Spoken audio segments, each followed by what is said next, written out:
Hey everybody, how you guys doing today? I'm so glad to come back here, and for some reason today I feel this energy and I just want to talk about change, man. I posted something earlier today and this is what I said. If you forget about everything, just remember this one thing, that sometimes you might not get to see the change you want unless you change.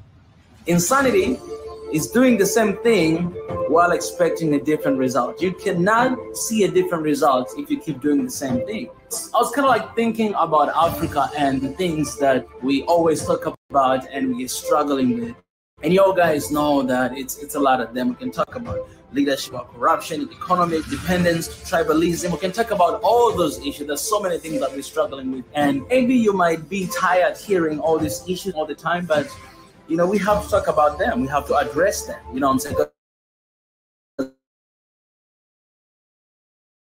There are a lot of people who do not know what Africa is going through. Wants to cover the issues in Africa. Our job is to address them. Brutally be honest with ourselves in order to solve the problem. You cannot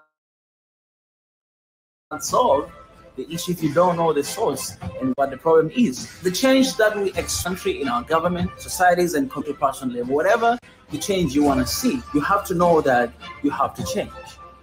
This is something that we act towards. If you want to see something change, then you have to change. Because sometimes the thing that you wanted to change is not an issue, but the issue is how you see it. And if you don't change your perspective, you will see it. So sometimes in order to change the situation and the negativity around you is by you becoming positive. If you become positive, you will see it positive. Even if there's the negative things, but your mind will always direct you, will always elaborate things, always lead you back to the positiveness, you know what I'm saying? Because that's where you are at the moment. And the change that we want to see in Africa, it can only happen if we do change. So instead of sitting down here and talking about change, I will go out and actually be the change that Africa needs. Hashtag proud African, right? It's very easy for people to complain, to give up, right? Because you don't have to put on effort. It's very easy to lose hope. It's very easy to do that, you know what I'm saying? Because you don't want to care. If you care much, you're going to get hurt. You don't want to love, because if you love much, you might be betrayed, you know what I'm saying? So it's better to be on the other side of negativity. It's very easy to be the side of negativity than positivity, because if you want to be in the side of positiveness, then you have to put on effort. And a lot of people these days, they don't want to put effort, you know? So that's why they end up giving up. But this is a message for you, that you are the only one who can change the situation. You can change it. I don't want to put God in this, because I believe that God has already given us ability and mind to think, to elaborate, and to do things. He already given us that. We already have permission. As long as you're alive, that means you still have a job to do, right? The day I die, that means I'm done. I'm finished, right? My mission is done. But as long as I'm alive, it's because I still have something to do. So you already have that permission. But how do you go out and work on that? How do you use the opportunity? Because life is an opportunity that God has given you and me. How do you take advantage of that opportunity to actually bring about change? How do you do that? And that's the question that I want you guys to think about today. And if you can, let me know in the comment section. And when I'm talking about change, I'm talking about, there's a lot of things you don't like it, right? Well, you can change it. As long as you see the problem, you have a solution. Things that you don't like it, I mean, you cannot love everything, you cannot like everything, but there are things that can be changed. And if there's something you don't like, you cannot keep complaining, because it's insane, right? Doing the same thing and expecting different results, it's insanity. So you need to change. And how can you bring about change, right? To whatever situation that you see. So you can take perspective of your country, right? Things that you're struggling with. I love this one quote I saw on Twitter the other day, and I just had to retweet it because it was really well written. And she wrote this on her bio. She wrote, "Love for your country doesn't mean love for the president or for the leader. Ask yourself how you can contribute to your country." And it reminds me what, you know, love for your people or for Africa, it doesn't mean that you have love under the shadow of, you know what, this government is not doing anything. You know what, there's so much corruption. No matter what we do, we're not going to be able to change. Well, love for your country doesn't mean that you have to love that leader who is screwing things up every single day. Ask yourself, how can you contribute? And it's kind of like I'm coming from that point of view, that how can you take advantage of the opportunity, the life you have, to bring about change? Because as long as you're alive, as long as you see there's issues, that means you have a solution. And you just need to figure out how can you figure out the solution. And our job here in Solution One Africa, it's actually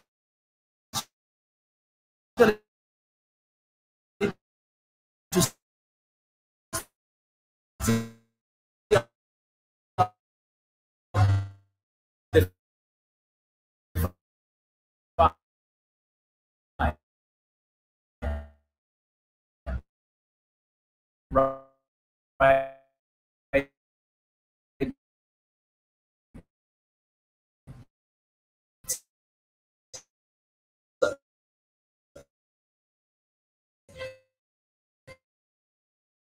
You might say that you guys are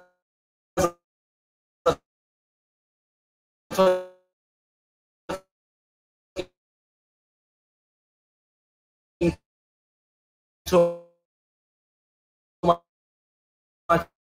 of this and that, but our job is to thought, and I think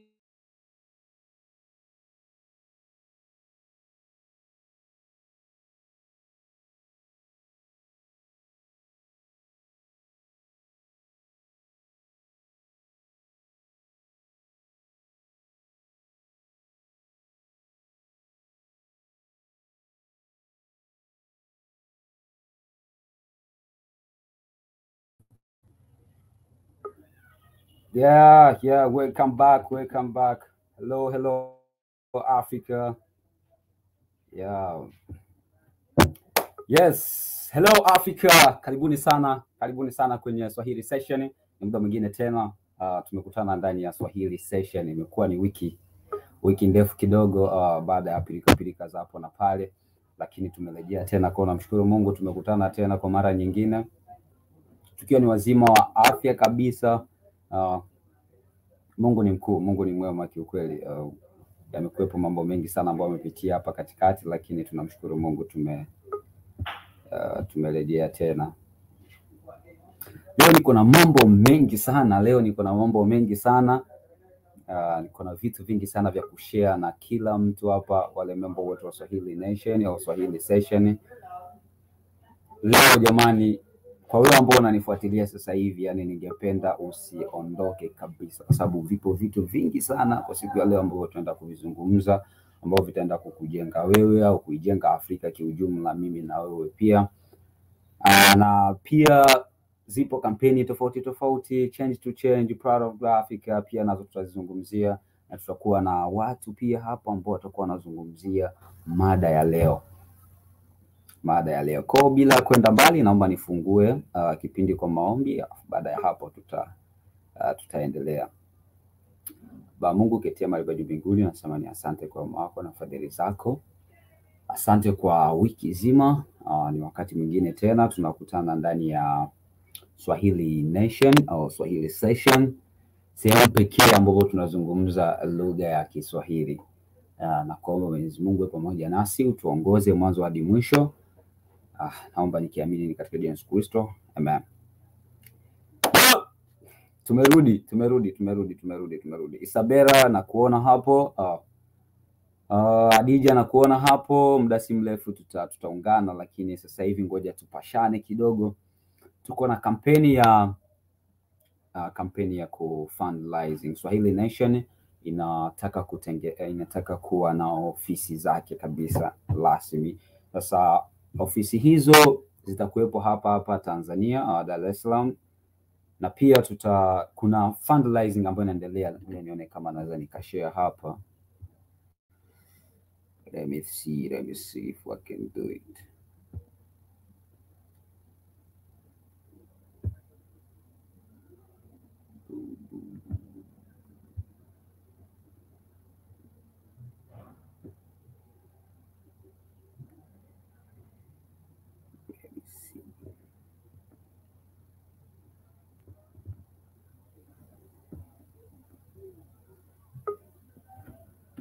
Let me see here.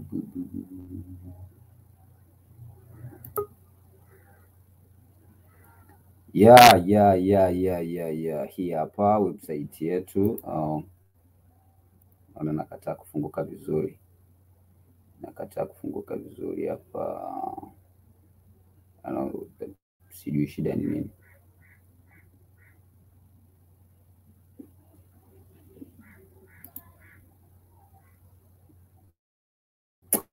Yeah, kama unavyotazama hapo, kama unavyoona hapo, hiyo ni website yenyewe ya GoFund. Ni Go inaitwa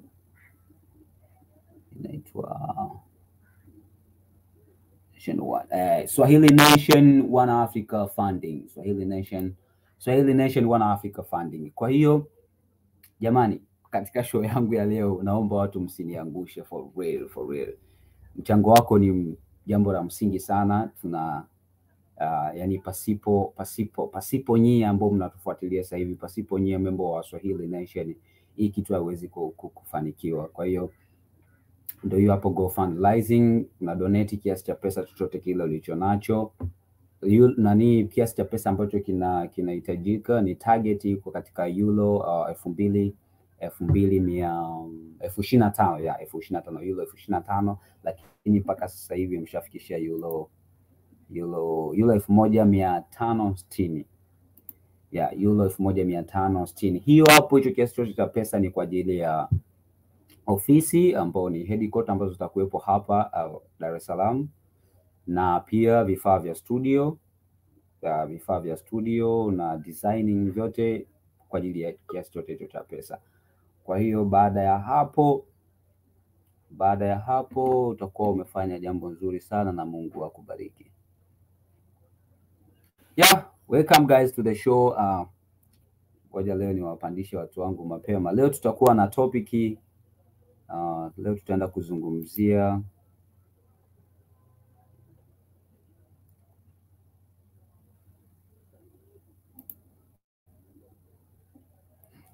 hali halisi ya mabadiliko ya hali ya hewa Afrika, climatic change situation in Africa.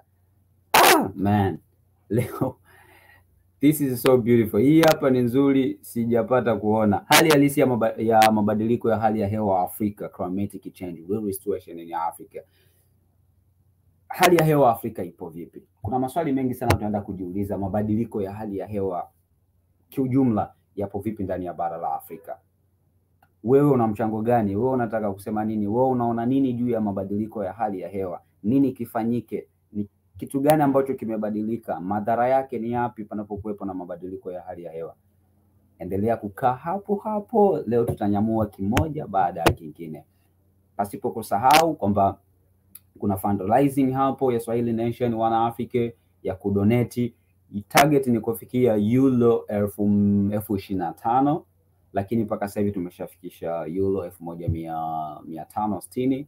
Kwa hiyo kama na kiasi chochote kile cha pesa lakini kampeni hapo sasa hivi ni kuanzia euro 5, yeah, I think euro 5 na kwenda. Kiasi chochote cha pesa unaweza ka fundraising ili kusupport Swahili Nation iweze kupata ofisi yake hapo na vifaa vyote vya studio.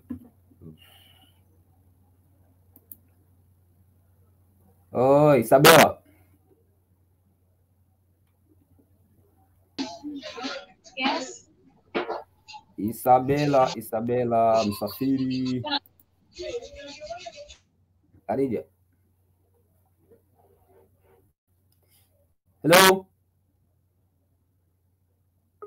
Isabella. Hello. Yes, hello. Isabella, hausikiki vizuri. Hi, can you hear? Yes. Hello. Yes. Yeah. Msafiri, Khadija. Naam, habari zenu? Safi, mzima? Mzima, si nyie? Safi. Khadija unanisikia? Hello. Mambo. Nilikuwa na connect. Nipo. Vizuri sana. Jaza Hatwabi, unanisikia hapo? Atwabi.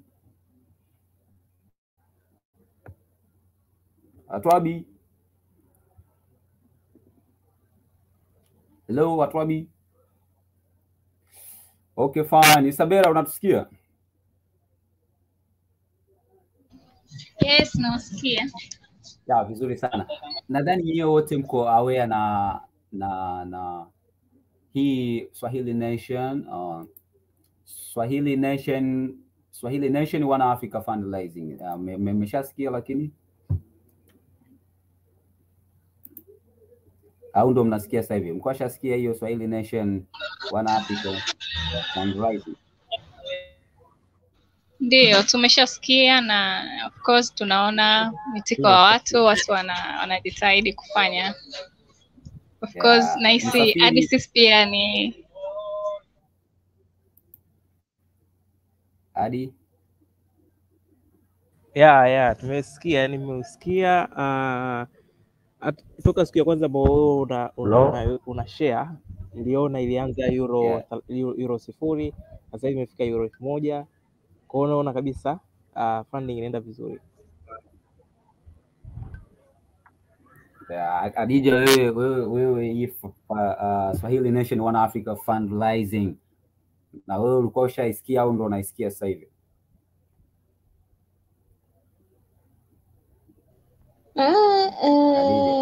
To be honest, ndo naisikia sasa hivi, ni kweli. Hello? Hello? That's great. Hello? Atwabi? Yep. Atwabi asikiki.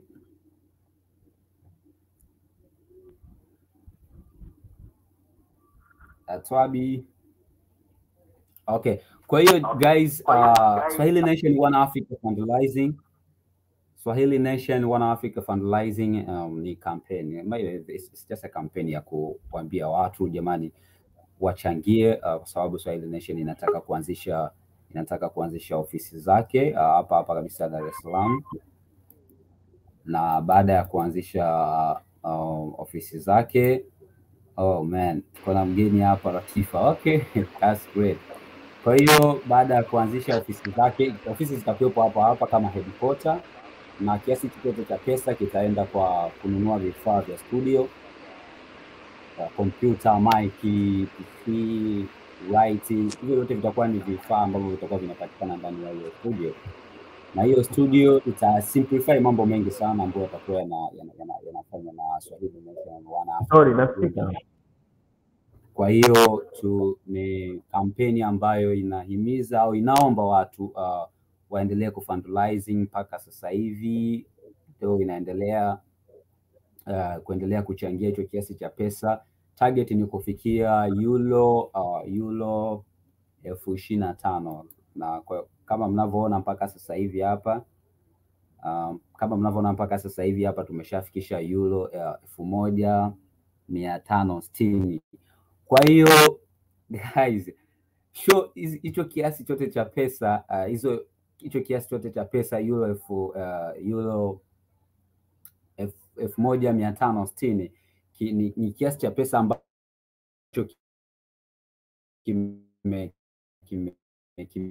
kimechangiwa kwa Brother Mika, show ya Ezla na watu wengine. Kwa hiyo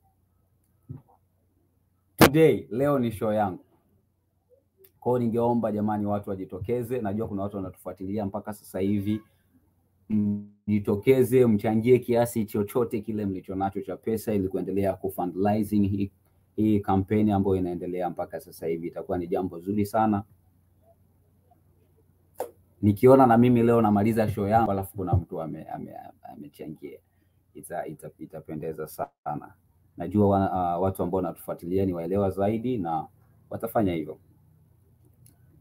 Atwabi, Atwabi, naona umeingia, unatupata?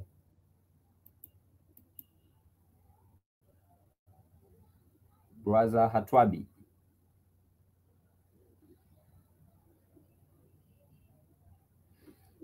Okay guys, tukiwa tunaendelea kumsubiri Brother Atwabi hapa. Yes, mimi nipo sawa tayari au hamnisikii? Okay, unaweza ukaongeza sauti yako kwa sababu sauti yako ipo chini sana. Hapa. Hapo tunakusikia vizuri. Sijui wengine mnamsikia jamani?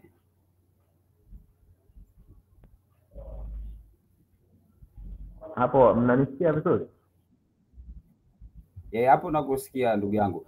Atwabi wewe hii nani Swahili Nation ONEAFRICA funding ulikuwa ushaisikia au ndo unaisikia sasa hivi na wewe? Nimeshaisikia kwa sababu nilikuwa nafuatilia vipindi vya wiki hii almost karibuni vyote vya Swahili Nation. So niliona toka kipindi inaanza katika vipindi ambavyo vimepita vya wiki hii. Nadhani kuna kipindi alikuwa Brother Mika mwenyewe Mikachavala, na kipindi kingine alikuwa remember the name vizuri, lakini kuna kipindi kingine kilifanyika juzi pia niliona hii fundraising ilianza, na nakumbuka basi kipindi kile ilikuwa kuna kama almost $500 na kitu. Kwa niliona before. Ndio. Naona nilielewa kwamba inahusisha nini, sababu ni vitu ambavyo pia mwanzo tulivijadili, na nikaona malengo kubwa ni kuanzisha headquarters ya Swahili Nation kwa hapa kwetu Tanzania, na kuwa na vifaa vyetu vya kutosha vya kujitegemea, vya studio na vitu vingine. Niliona before na nilielewa vizuri. Vizuri sana. A good thing. Habari njema, namuona kuna mgeni hapa. One of the beautiful lady I really love. My sister, my friend Latifa Gamba. Karibu sana ndani ya Swahili Nation. Nipo. Latifa, sauti yako iko chini sana. Sijui wengine mnamsikia Latifa? Sauti ipo chini. Kwenye connect, ila bado naendelea kusikiliza vitu ambavyo wengine wanachangia na kuongea. Okay. Jamani, mnamsikia Latifa? Maana mimi napata tabu sana kumsikia, yupo chini sana. Mimi nimemsikia lakini sauti yake ipo chini pia sana. Nadhani kama anatumia earphone basi achomoe mara moja. Latifa, kama unatumia earphone unaweza kuzichomoa ukatumia bila earphone.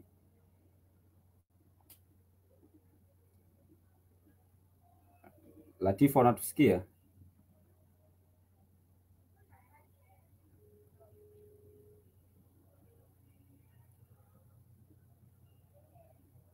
Hello, Latifa. So guys, mimi nataka nipate mtazamo wenu, kila mtu mmoja mmoja, nikianzia na Msafiri. Akitoka Msafiri atakuja Isabela atakuja Hatwabi. Baada hapo Latifa na yeye atazungumza, ndio naona anaingia na kuondoka. Nyie mnaonaje ili Swahili Nation kuwa na ofisi zake kabisa hapa Tanzania, kama headquarter kabisa? Nyie mnaonaje kwa mtazamo wenu? Inaenda kuleta, mnahisi itaongeza nguvu gani katika ile mission au vision ambayo Swahili Nation tulionayo? Kwa mtazamo wenu nyewe. Msafiri, wewe unasemaje?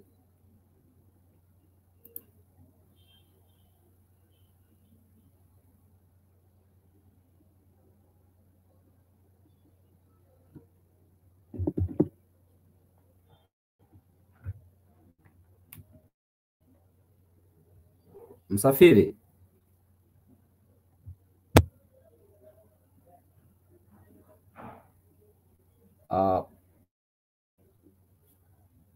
Isabela.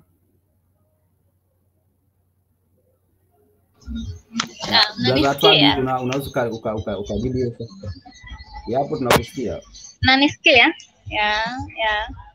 Of course, kwa upande wangu mimi kuwa na ofisi za Swahili Nation ni kitu ambacho is like a dream to come true. Ni kitu ambacho ni kizuri sana, kwa sababu ukiwa na ofisi unaonesha udhabiti wa wewe kufanya kitu fulani. Kuwa na ofisi ni kama ambavyo unaona kila mtu ana nyumbani. Kwa hiyo ndio itakuwa nyumbani ya Swahili Nation kwa Tanzania. Kwa hiyo kitu cha kwanza mimi naona yani Swahili Nation inaenda kupata utambulisho halisi kwenye nchi yetu. Yani kwamba kila mtu atajua kwamba kuna kitu kina exist kinaitwa Swahili Nation, kwa sababu kila mtu anaweza kuona. Sasa hivi tunasema ina exist, lakini bado hatujawa sehemu ambayo ukija leo utanikuta, kesho utanikuta, kesho utanikuta. Kwa hiyo kuwa na sehemu ambayo inajulikana, hiyo ni utambulisho mkubwa sana. Lakini pia inaonesha ni kwa namna gani tuko makini au tuko serious na hichi kitu ambacho tunakifanya. Yani kuonesha kwamba hatutaki hichi kitu labda kishie huko au nini, ila tunaonesha kwamba hiki kitu ni muhimu na kinahitajika. Ndio maana mpaka tunahangaika kipate sehemu ambayo inatambulika. Lakini pia itarahisisha ufanyaji wa kazi.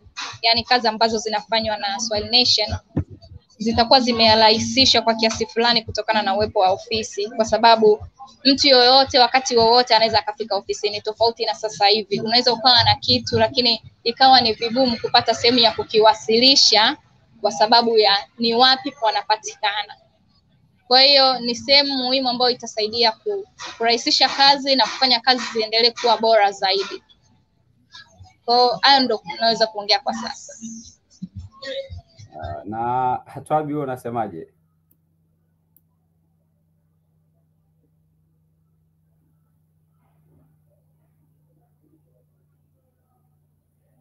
Twabi.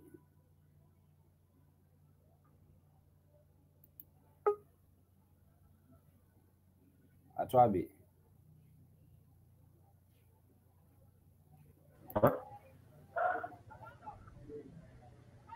Yes brother Twabi, unaweza ukazungumza chochote kile juu ya hilo swala nilikuwa nimeuliza hapo? Yeah, kwa kweli ni swala zuri na la msingi na ni bora zaidi, sababu Swahili Nation tunasema nyumbani kwa Swahili Nation ni Tanzania, lakini ukiacha kule kuwa ni nyumbani, pia Swahili Nation kuwepo Tanzania, tunahitaji bado nguvu yetu ile tunahitaji kuikuza na kujitanua zaidi, kuwaelimisha, kwa sababu Tanzania tunaona mwitikio na watu kuelewa Swahili Nation bado haujakuwa mkubwa. Kwa hiyo kuwa na ofisi kutasaidia katika pia watu kuielewa vizuri. Sasa hivi watu wengi wanaona online hawaelewi Swahili Nation iko wapi au inafanya kazi, lakini uwepo wa headquarters za Swahili Nation kufanya watu kuna ile imani kwamba hawa watu fulani wapo sehemu fulani, unaweza kufika. Mtu akiwa ana jambo hata haelewi, ana uwezo wa kufika pia katika ofisi. Lakini pia inakuwa ni urahisi hata kwa sisi ambao tupo katika Swahili Nation kukutana pamoja, kuwa na urahisi wa kukutana pamoja, kwa sababu utajua wapi unaweza kumkuta. Kwa mfano kama unataka kumuona kuna kitu tofauti na kuwasiliana cha kuzungumza zaidi, basi tunajua wapi nitakutana na kuzungumza. Kama kuna meeting ya pamoja na julikana wapi kuzungumza. Kwa hiyo ni kitu cha msingi na cha muhimu sana, na usitoshe tunakoelekea katika hatua kubwa inakuwa ni jambo la msingi sana na umuhimu.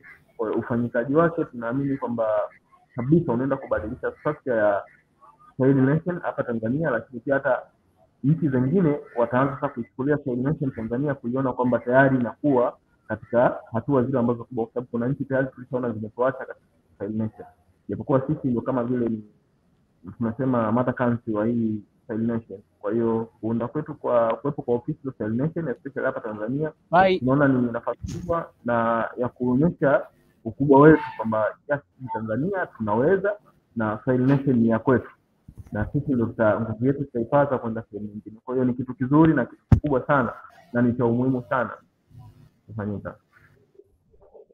Ni hayo.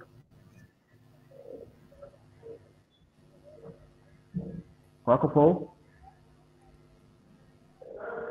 Adija, wewe unasemaje? Unaweza kuzungumza nini juu ya uwepo wa ofisi za Swahili Nation Tanzania, especially kabisa hapa makao makuu yake yanaenda kuwepo hapa Dar es Salaam? Wewe unaweza kusemaje? Unaonaje ile dream, ile vision ambayo Swahili Nation walionayo, na wakishapata ofisi zao, kama kampeni sasa hivi inaendelea na watu wanaendelea kuchangia, wewe unaweza kusemaje? Yani unaona wapi hii vision like?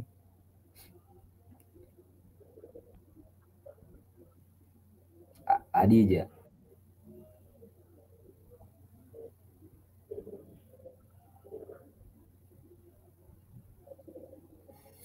Hadija, sijui mnanisikia au Hadija anisikii? Mimi nakusikia vizuri, nakusikia. Okay, sawa. Na basi nahisi atakapokuwa yuko sawa atarejea. Kwa hiyo niendelee kuwakumbusha watu kwamba jamani, kupo kampeni inaendelea, Swahili Nation One Africa funding. Nahitaji mchango wenu jamani, mchangie ili Swahili Nation iweze kuwa na ofisi zake kabisa rasmi hapa nchini Tanzania Dikota, na sehemu ishapatikana kabisa. Kwa hiyo imebaki tu ni kutoa pesa na kulichukua eneo, na kiasi hicho cha pesa kama hapa inavyojieleza, kiasi cha pesa kwamba dola hapo mwanzo inahitajika euro 1200 ambayo ndo charge kabisa, kwamba this funding is for the start of up for Swahili Nation One Africa Foundation office rent, ambao lenti kwamba yani hii fundraising inahusisha kuwepo na ofisi za Swahili Nation, na kodi yake kwa mwezi ni euro 1200 ambao nahisi ni sawa na dola kama sikosei, sawa na shilingi milioni 2 kama sikosei. Annual that's really experiment kwa kiasi cha pesa hicho kingine inahitajika ambayo ni euro 15,000 na euro 5,000 za vifaa vya studio na euro 5,000 pia za camera lights, hizo ndio zinazohitajika. Kwa hiyo watu jamani, endeleeni kudonate, endeleeni kuchangia kiasi hicho cha pesa ili One Africa au Swahili Nation uweze kuwa na ofisi yake kabisa madhubuti. Cool guys, let's jump to the topic. Topic ya leo ambao ni hali halisi ya mabadiliko ya hali ya hewa Afrika, climatic change real situation in Africa. Isabella, sijui unanisikia? Yeah, nakusikia. Sijui unaweza ukatuelezea nini juu ya hali ya hewa barani Afrika? Tunapozungumzia mabadiliko ya hali ya hewa inamaanisha nini?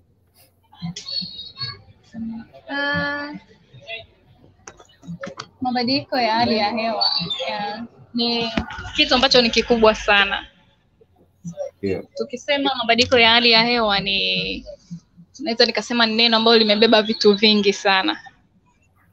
Yeah. Na tukiangalia mabadiliko ya hali ya hewa kwa bara letu la Afrika imekuwa ni kitu ambacho kinatokea kila siku, lakini ni kama watu tukua tunaona hakina umuhimu sana. Ni kwa sababu hatakuwa tunaona ya madhara yake ya moja kwa moja. Yeah. Mabadiliko ya tabia ya nchi ni janga ambalo linatukumba na linaongezeka kwa kasi sana kila siku. Yaani kwamba tukiangalia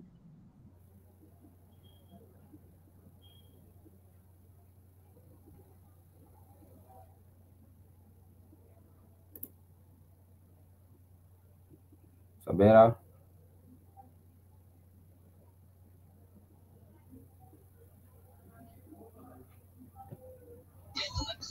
unanisikia? Ya hapo tunakusikia Yeah. Kwamba kwenye miaka iliyopita tulikuwa hatufuatilii sana kuhusu hichi kitu kwa sababu hatukutarajia ama hatukuwa tunategemea kwamba kile tunachokidharau ndo kitakuja kuleta mabadiliko makubwa sasa hivi. Kila mtu anaona kwamba tabia ya nchi imebadilika. Tunaona ongezeko la joto, tunaona mvua, tunaona ukame. Yote ni mabadiliko ya hali ya hewa. Tabia ya nchi imebadilika. Yaani tabia iliyokuwepo kwamba tuna joto la wastani, tuna baridi la wastani, tuna kila kitu cha wastani, sasa hivi kinabadilika. Kwa namna moja kinaongezeka au kwa namna nyingine kinapungua. Kwa hiyo hayo ndo mabadiliko ya nchi au tabia ya nchi ambayo tunayaona sasa kwenye bara letu la Afrika. Okay. Yeah. Atwabi, unaweza ukazungumzia nini kwamba unaweza ukasema kwamba hali halisi ya hali ya hewa ikoje katika nchi za Afrika kwa sasa hivi? Wewe unahisi hali halisi ya mabadiliko ya hali ya hewa katika nchi nyingi sana za bara la Afrika iko vipi sasa hivi? Iko shwari au haiko shwari? Siwezi kusema iko shwari kwa kweli, sababu kwa kwanza mabadiliko ya hali ya hewa yamekuwa ni tatizo la dunia nzima, ni global crisis. Kila sehemu duniani imekumbwa na hili tatizo, na ukitaka kuona kwamba hali za nchi za Afrika zikoje, kwanza ni kurudisha uamini kwamba Afrika ni bara mojawapo ya bara ambalo ni kama mapafu ya dunia, kwa sababu Afrika, almost part kubwa ya Afrika imekuwa pia covered na forest. Ni vast of land ambayo imekuwa ni forest covered, ambayo ilikuwa inasaidia pia kureduce ile carbon emission duniani. Kwa hiyo kwa sasa hivi hali inayopitia dunia ni Afrika, pia nchi za Afrika zipo katika hali mbaya, kwa sababu sisi ndio pia tumekuwa ni sababu mojawapo pia ya dunia kupitia katika hili, kwa utumiaji wetu sisi ovyo wa hivi kufanya carbon emission kwenye viwanda, magari na vitu vingine. Lakini pia sisi ambao tuna potential ya kuwa ni mapafu ya dunia, ni moja ya mapafu ya dunia tegemezi ili kupunguza ile athari za hali ya hewa, mabadiliko ya hali ya hewa, tumekuwa sisi wenyewe pia tunapoteza hata ile misitu ambayo ilikuwa ni tegemezi, ule uoto wa asili ambao ulikuwa ni tegemezi katika kufanya climatic regulation, kitu ambacho kimepelekea sisi wenyewe tu kuathirika, bali watu wengine wanaathirika, na sisi pia athari zake zinaturudia. Hali hiyo ukiangalia tu hata kwetu Tanzania, tukichukulia mfano hali iliyokuwepo katika mlima Kilimanjaro, pale kuna ushahidi mkubwa wa kuonyesha kwamba climatic change na athari gani hasa katika nchi za Kiafrika. Ule mlima ulikuwa mwanzo pale juu umekuwa ni ice covered kote pale katika ile ice cap ya mlima Kilimanjaro, lakini leo ukiangalia ile ice yote kwa juu yani kama vile imeondoka, imebaki ni part ndogo sana mlima Kilimanjaro ambao imebaki na ile ice.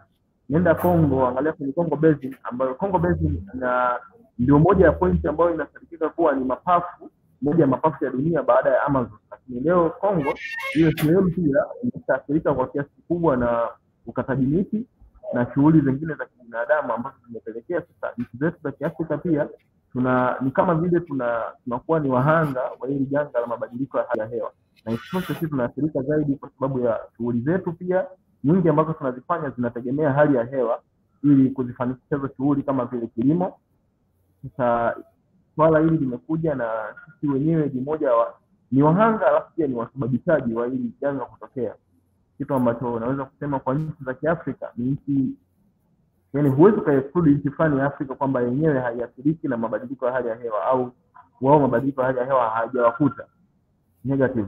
Ni karibuni kila nchi imekumbwa na hili tatizo. Hali ya hewa imebadilika, joto limepanda, vina vya bahari vinapanda kwa nchi ambazo zipo katika kanda za bahari.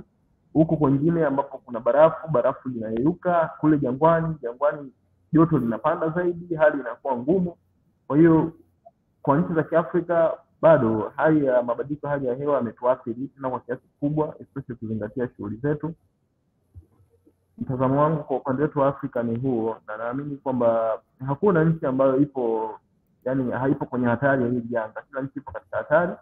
Kinachotakiwa tu ni kutumia njia zile ambazo tunasema zinakuwa suggested. Watu wameona ni njia sahihi za kutoka katika hili janga na kupunguza athari zake, sababu kuna kitu tunaita climatic resilience. Climatic resilience maana yake ni kwamba climate zinakumbana na mambo mengi ambayo yanapelekea kuathiri kama hivyo shughuli za kibinadamu na shughuli zingine sio za kibinadamu. Kwa mfano ukiangalia nchi kama Indonesia, wanaathirika sana na volcano inalipuka sana, inapelekea pia mabadiliko ya hali ya hewa. So hizo ni shughuli zingine ambazo tunasema ni yenyewe ni natural zinatokea. Lakini resilience, tunapozungumzia climatic resilience, tunazungumzia ni kwamba tuwe na uwezo wa kusustain climate yetu in spite ya kuface challenges ambazo zitapelekea hii climate ikawa imeathirika. Maana yake tunatakiwa sisi ni kupambana na zile vihatarishi vya vitu ambavyo vinahatarisha mazingira yetu au climate yetu kuwa katika hali ya hatari ambayo inakuja kutuathiri sisi. Kwa hiyo tunatakiwa tuwe na uwezo wa kupambana navyo vile vitu. Japokuwa tayari tushaingia katika janga la maathiriko ya mabadiliko ya hali ya hewa, lakini tunatakiwa tupambane na tuwe tuna uwezo wa kurevive ile climate yetu irudi katika hali yake ya mwanzo au iwe na hali ya unafuu. Kwa hiyo kihali tu kimtazamo ni kwamba kila nchi, si Afrika tu, all over the world, sisi wenyewe Tanzania, Kenya, Uganda, all over the Africa, wote tuna face hii climatic change. ambayo ni global crisis. Hakuna nchi ambayo imenusurika katika hili. Kwa hiyo mtazamo wangu katika hilo ni huo. Paul, unaweza kuendelea. Okay. Asante sana. Msafiri, una cha kuongezea hapo short kile kwa hicho alichokisema? Ninacho cha kuongezea hapo. Atole amezungumzia kuhusiana na athari ambazo Tanzania imekumbwa na masuala ya mabadiliko ya tabia nchi. Kwa kiasi kikubwa ni kwamba sasa hivi kama nchi ina experience matatizo haya ya mabadiliko ya hali ya hewa. Mabadiliko ni makubwa sana. Ukiangalia mwaka jana 2021 kulitokea janga la moto katika mlima Kilimanjaro. Ile yote ni unaweza kusema ni athari ambayo imeletwa na mabadiliko haya ya tabia nchi, kwamba jambo ambalo halijawahi kuwa experience katika mlima Kilimanjaro.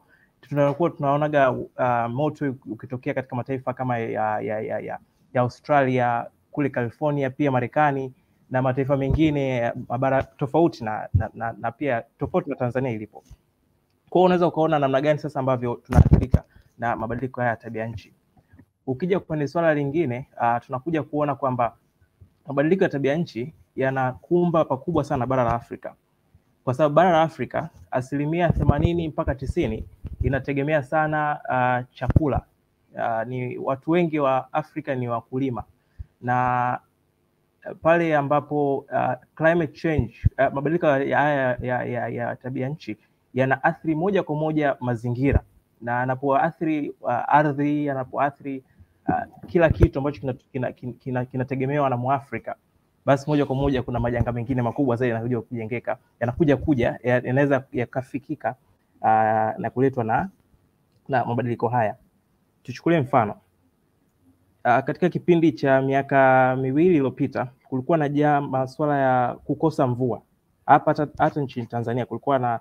Kulikosekana mvua takriban miezi 3 4, na katika kipindi ambacho watu wengi wanategemea kwamba kipindi hiki kutakuwa na mvua. Tukija mfano Kenya, kule Marsabit, ambapo kaskazini mwa Kenya kulikuwa na ongezeko kubwa sana la ukame na kupelekea mifugo kufa, watu kukosa chakula, wengine watu kupoteza hadi maisha. Hizi yote ni experience ambazo zinaletwa na mabadiliko haya ya tabia nchi, ambapo pengine unaweza kusema kwamba yamesababishwa ni kama matokeo ya miaka 30 40 iliyopita. Sio matokeo ambayo tunayaona, sio matokeo ambayo ni ya sasa hivi tu, kwamba yani yameanza leo yanakuja kutotokea. Ni kwamba ni matokeo ya mambo ambayo yametokea huko nyuma, ni uzembe ambao umefanyika huko nyuma katika kutokulinda mazingira yetu, kutokulinda kutopanda miti, kutokuwa na utaratibu mzuri wa kuweza kusimamia matumizi ya makaa ya mawe ambayo yalisababisha joto kubwa, kwa sababu inasababisha carbon dioxide ambayo pia inachangia katika kuleta athari katika ozone layer. Kwa hiyo unaweza kuona namna gani ambavyo mabadiliko haya yamekuwa ni hatari zaidi kwetu, na sasa hivi dunia nzima inapambana katika kuhakikisha kwamba mabadiliko haya yanaweza kufanywa kazi, ili kuhakikisha kwamba miaka 10, 20, 30 ijayo kwamba tutakuwa atufikie athari kubwa zaidi ambazo sasa hivi tunaziona kwamba ni kubwa, lakini nguvu inayotumika sasa hivi kupambana na masuala ya climate change sasa hivi ni kubwa, ili kuhakikisha kwamba miaka ijayo basi kusiwe na athari ambazo zinatokea sasa hivi na zisiwe kubwa na kuweza kuleta maafa katika maeneo yetu. Ndio maana hata UN walianzisha program katika SDGs, Sustainable Development Goals, au malengo endelevu ya UN, katika lengo namba 13 ambao wamezungumzia namna gani ambavyo watu wanatakiwa watunze mazingira, kuhakikisha kwamba wanaweza kusaidia kutokuwepo na mabadiliko haya ya tabia nchi. Na pia wamezungumzia namna gani ambavyo wanatakiwa sasa, yani unakuta ndio kuna shida moja kwamba taarifa nayo imekuwa ni shida kufikika katika hizo sehemu. Sasa asasi kama au taasisi kama UN zimejitokeza katika kuhakikisha kwamba zinakusanya fedha ili kuweza kutoa taarifa katika sehemu ambazo kwa nchi kama nchi ni ngumu kuzifikia, ili kuhakikisha ili kuona namna gani ya kuweza kusaidia kupunguza masuala ya mabadiliko haya ya tabia nchi. Kwako po. Oh, that's great. I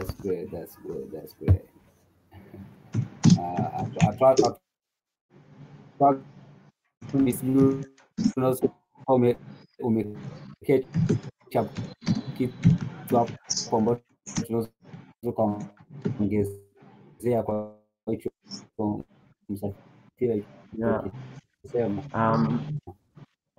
Kwa alichoongea msafiri ameongea masuala yote yale ambayo tunajua katika climate, yani ndio matatizo yetu, sababu kazungumzia swala la chakula ambalo kwenye kilimo, tunazungumzia sana kwenye kilimo. Especially tuangalie situation sasa hivi kwamba nchi nyingi za Afrika zipo katika migogoro ya tunasema ile ya vita za wenyewe kwa wenyewe au vita za kigaidi. Inapelekea kwa kwanza tumekuwa hatuwezi kujisafiri wenyewe kwa chakula katika barani Afrika kama alivyoelezea msafiri. Alafu inakuja situation kwamba bado chakula tunahitaji msaada, tena hata kile kidogo ambacho tunaweza kuzalisha kinaenda kuwa kigumu kwa sababu ya nini? Kwa sababu ya mabadiliko ya hali ya hewa, kitu ambacho ukikiangalia kwa kweli kinaenda kuleta hali mbaya kwa baadaye kama hatutabadilisha sisi kama Waafrika wenyewe. Kwanza sababu pia tukiangalia sio tu kwenye chakula, tukienda hata kwenye uchumi pia unaathirika kwa kiasi kikubwa, kwa sababu Afrika, kusema ukweli, Afrika leo hata energy sources zetu ambazo tunazitumia kwa kiasi kikubwa zina depend katika hali ya hewa. Sisi tunatumia sana umeme unatokana na maji, hydroelectric powers, ambazo kwa kiasi kikubwa mabadiliko ya hali ya hewa yani hawezi kuyatenga na uzalishaji wa umeme kupitia hydroelectric power. Tuangalie leo sisi tuna mradi wa Julius Nyerere Hydroelectric Power Project kule Rufiji. Ule mradi kabla ulianza kuface tatizo mapema kwamba maji yalikuwa tayari kupungua katika mto Rufiji. Mradi ambao tunategemea, tuna hope ndio utakuwa kutuletea mabadiliko makubwa ya kiuchumi katika masuala ya uwekezaji, masuala ya ile vision yetu ya viwanda, lakini unakuja nao ushakuwa katika hatari ya kuathirika na mabadiliko ya hali ya hewa. Kwa unaona kabisa si tu huko katika chakula wala katika masuala labda ya kijamii, hadi kiuchumi katika level ya kitaifa kabisa inaenda kuathirika katika masuala haya kama alivyoelezea msafiri katika hilo swala. Kwa hiyo ni swala fulani ambalo ni kubwa, na kwa Afrika ni kubwa zaidi, kwa sisi at least unaweza kusema kwa wenzetu wana hatua fulani kwamba wameweza kugawanya zile source zao za vyanzo vyao vya nishati vile zimegawanyika. Wengi wanakuta sasa hivi ndio maana wanahangaika na swala la gesi na mafuta kupanda, kwa sababu ni moja ya kitu ambazo wanatumia sana katika uzalishaji wa nguvu kazi, nishati hizi katika nchi zao. Lakini sisi Afrika kwa kiasi kikubwa tunategemea sana, nchi zetu kwa kiasi kikubwa zinategemea kwenye hali ya hewa. Yani maji ya Afrika leo tunaizungumzia Egypt ambao kwenye technology wako mbali sana kwa Afrika, lakini teknolojia kubwa ambayo kule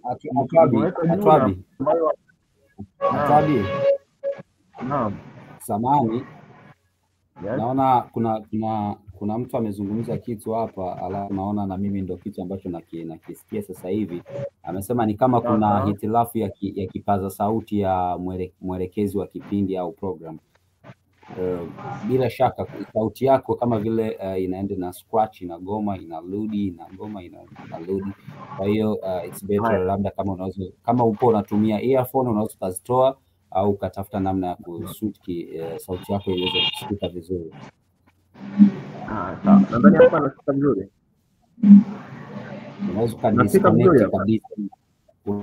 Unaweza kudisconnect kabisa ili uweze kusikika vizuri. Sawa.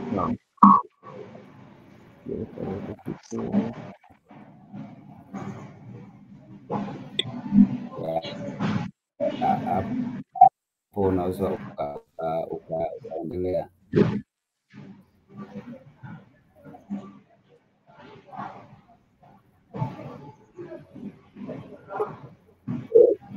Hapa nasikika vizuri au? Nasikika vizuri hapa.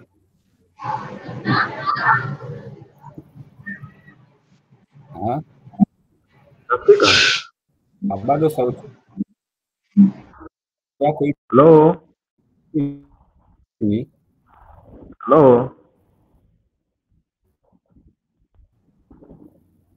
Naam, tukaendelea hapo, nasikia vizuri. Ya,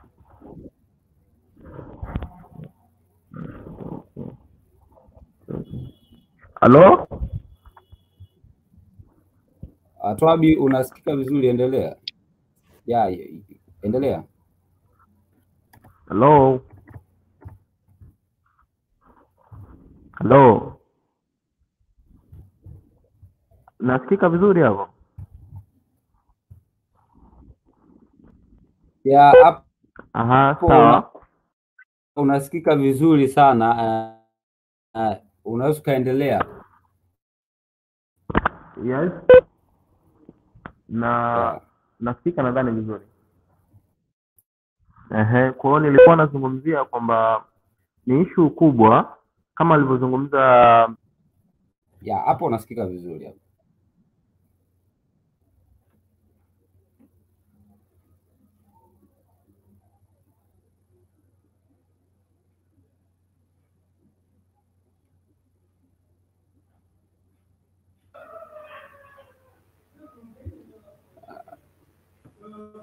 Twabi naona kakatika. Naona Twabi asikiki. Au nasikika kwako?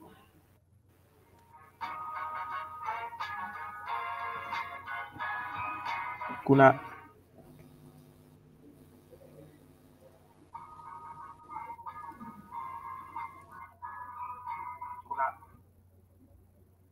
Hello?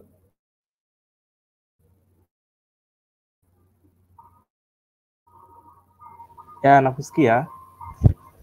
Naona Twabi kakatika hapa, asikiki vizuri.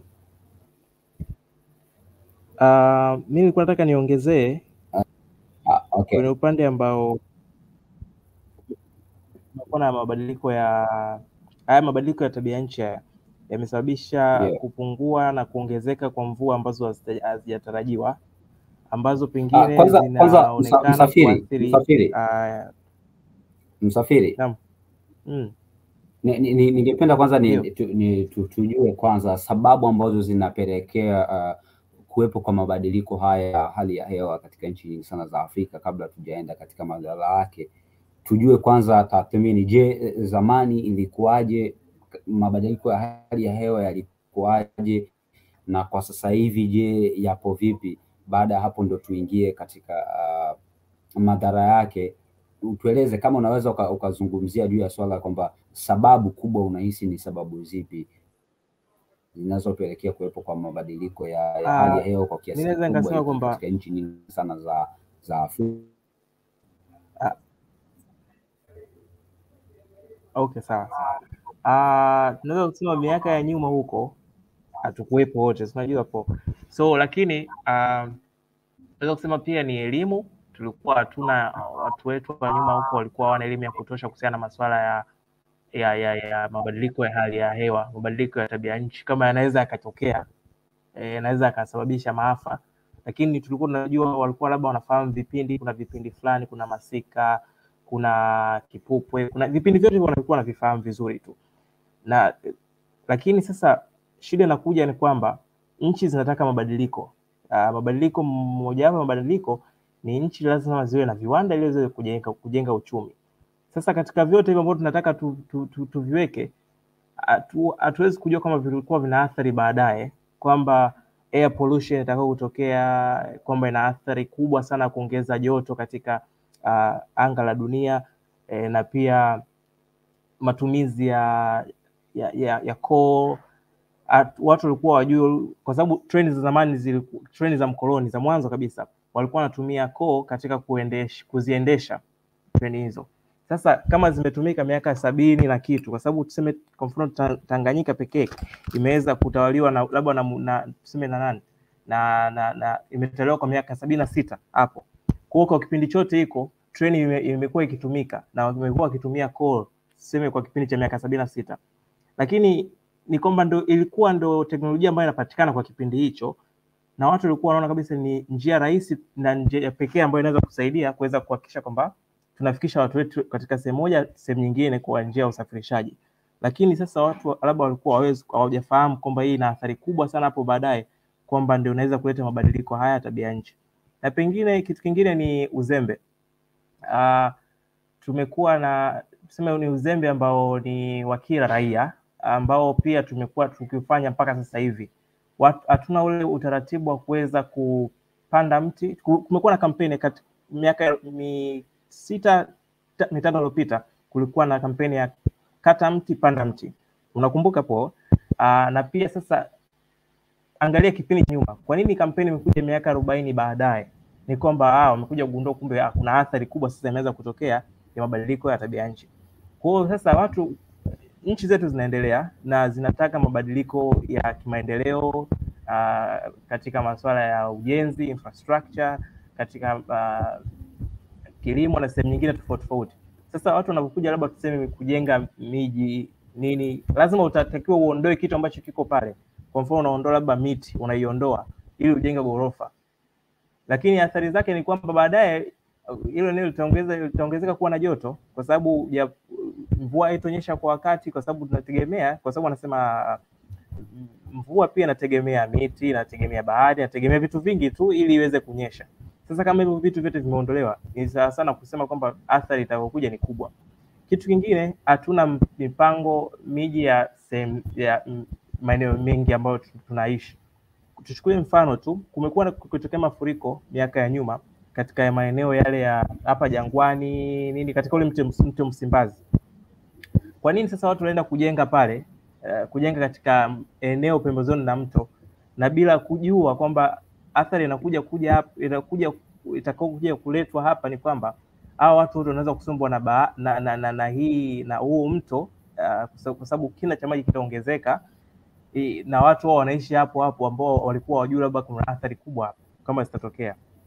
Sasa kama ingekuwa inafanyika hatua za awali na za mwanzo, lakini pengine hatuwezi kusema kwamba walishindwa au walisahau, kwa sababu hatukuwepo kipindi cha nyuma, hatujui mipango yao ilikuwaje. Lakini naweza kusema kwamba ni vitu ambavyo vinakuwa vinatokea. Mtu anajenga nyumba yake karibu na mto, anafanya shughuli za kibinadamu hapo, alafu shughuli hizo zinaathiri mabadiliko makubwa ya tabia nchi. Kwa hiyo unaweza kuona namna gani ambavyo uzembe, pengine kuto kufahamu katika upande wa elimu kutolewa katika kuwasaidia watu kujenga sehemu ambazo kidogo kusaidia kutotokea maafa kama hayo. Kwa hiyo maafa ya mabadiliko ya tabia nchi tunaweza kusema yamesababishwa na mambo mengi sana, ambayo pengine tukisema tutaje moja moja hapa, wengine wanaweza pia wasiweze hata kufahamu kwamba kama imeshawatokea walichokuwa nakifanya kinaweza kusababisha mabadiliko ya tabia nchi. That's good. Yeah. Yes, George namuona yupo hapo. George, nashindwa kukupandisha hapa kwa sababu huja set microphone yako, kwa inanionyesha kwamba device yako haiko connected. Kwa kama unaweza ukaconnect device yako, then itakuwa vizuri sana. Ukarudia mwanzo kuingia kwenye hiyo link ambayo umetumia kuingia. Ukishafika pale, kabla hujaingia kabisa studio, kuna sehemu itakwambia useti microphone. Kwa unaweza ukaseti microphone, after hapo mimi nitapata access ya kukupandisha hapa juu na wewe uzungumze chochote kile. Hopefully utakuwa umenielewa. Kwa kuendelea pia na wakumbusha kuhusiana na kufunding Swahili Nation ONEAFRICA. Naona hapa kuna watu wanatufuatilia, kwa nawakumbusha jamani, kampeni bado ipo pale pale, siku za kuchangia bado zipo, zinaendelea. Kwa hata pia leo unaweza kuchangia chochote kile ulichonacho, kiasi cha pesa chochote kile ulichonacho. Kama unapata tabu, hususan kwa wabongo, na hisi wabongo anaweza kawa naona like au hata kama sio wabongo au yoyote yule, anaweza kawa anapata changamoto ya namna ya kuchangia hicho kiasi cha pesa, like anapataje access ya kuweza kuchangia hiyo pesa. Unaweza kaingia sehemu ya comment hapa ukaniambia ili nikuelekeze, na mbali na hivyo kuna linki hii hapa, naituma sasa hivi. Hiyo linki inaweza kukusaidia namna ya kuchangia hicho kiasi cha pesa. Jamani, kama mnavyoona hapa, kama mnavyoona kiasi cha pesa kinachohitajika bado ni kikubwa, ila namshukuru Mungu mpaka sasa hivi pia ambacho kimechangiwa mpaka sasa hivi ni kiasi kikubwa sana, euro 1560, huku zinazohitajika ni euro 25,000 euro 25,000. Kwa guys, naomba mjitahidi, naomba tena na tena na tena. Pasipo nyie Swahili Nation haiwezi kupata ofisi. Pasipo nyie ONEAFRICA haiwezi kupata ofisi. Kwa hiyo tunaomba muendelee kusupport kwa kuchangia kiasi cha pesa chochote kile mlicho nacho, na hopefully Mungu atawabariki. Asante sana. So Isabella, sijui unanisikia Isabella? Nakusikia. Yeah, Isabella, wewe unaweza kuzungumza nini juu ya kile alichokuwa anakisema Msafiri, kwamba sababu ambazo zinapelekea kuwepo kwa mabadiliko ya hali ya hewa, ukikompea ukiangalia hali ya mabadiliko ya hali ya hewa katika nchi nyingi sana za Afrika yanazidi kubadilika kila kukicha. Ukame, ukiangalia mafuriko, ukiangalia maporomoko, ukiangalia vimbunga vya ajabu kweli. Shida ni nini hasa? Unahisi shida ni nini hasa na inaopelekea kuwepo kwa mabadiliko ya hali ya hewa kwa kiasi kikubwa hiki? Of course, watu waliopita, Atwabi, Msafiri, wote wameongelea vitu ambavyo ni vizuri sana. Ni vitu ambavyo vinatokea kabisa na kila mtu anaona. Lakini kabla ya kuongea chochote walichokiongea, nirudi nyuma kwenye hali halisi. Yaani bara Afrika lina hali gani halisi kwa sasa? Kwanza kwenye bara letu tuna ongezeko kubwa sana la ukame. Yaani hiyo ndo hali halisi. Na kuna shirika moja ambalo kwa linafanya utafiti wa hali hii ya hewa ambayo inaendelea kwenye bara Afrika kwa ujumla, kwamba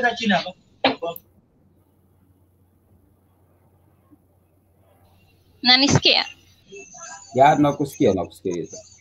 Ya, kwamba kwenye yani kadri miaka inavyoendelea na hizi shughuli ambazo zikiendelea kufanyika, kwamba kwenye bara Afrika karibia 5%, yani kuanzia 5% mpaka 8%, bara Afrika litakuwa lime turn into desert.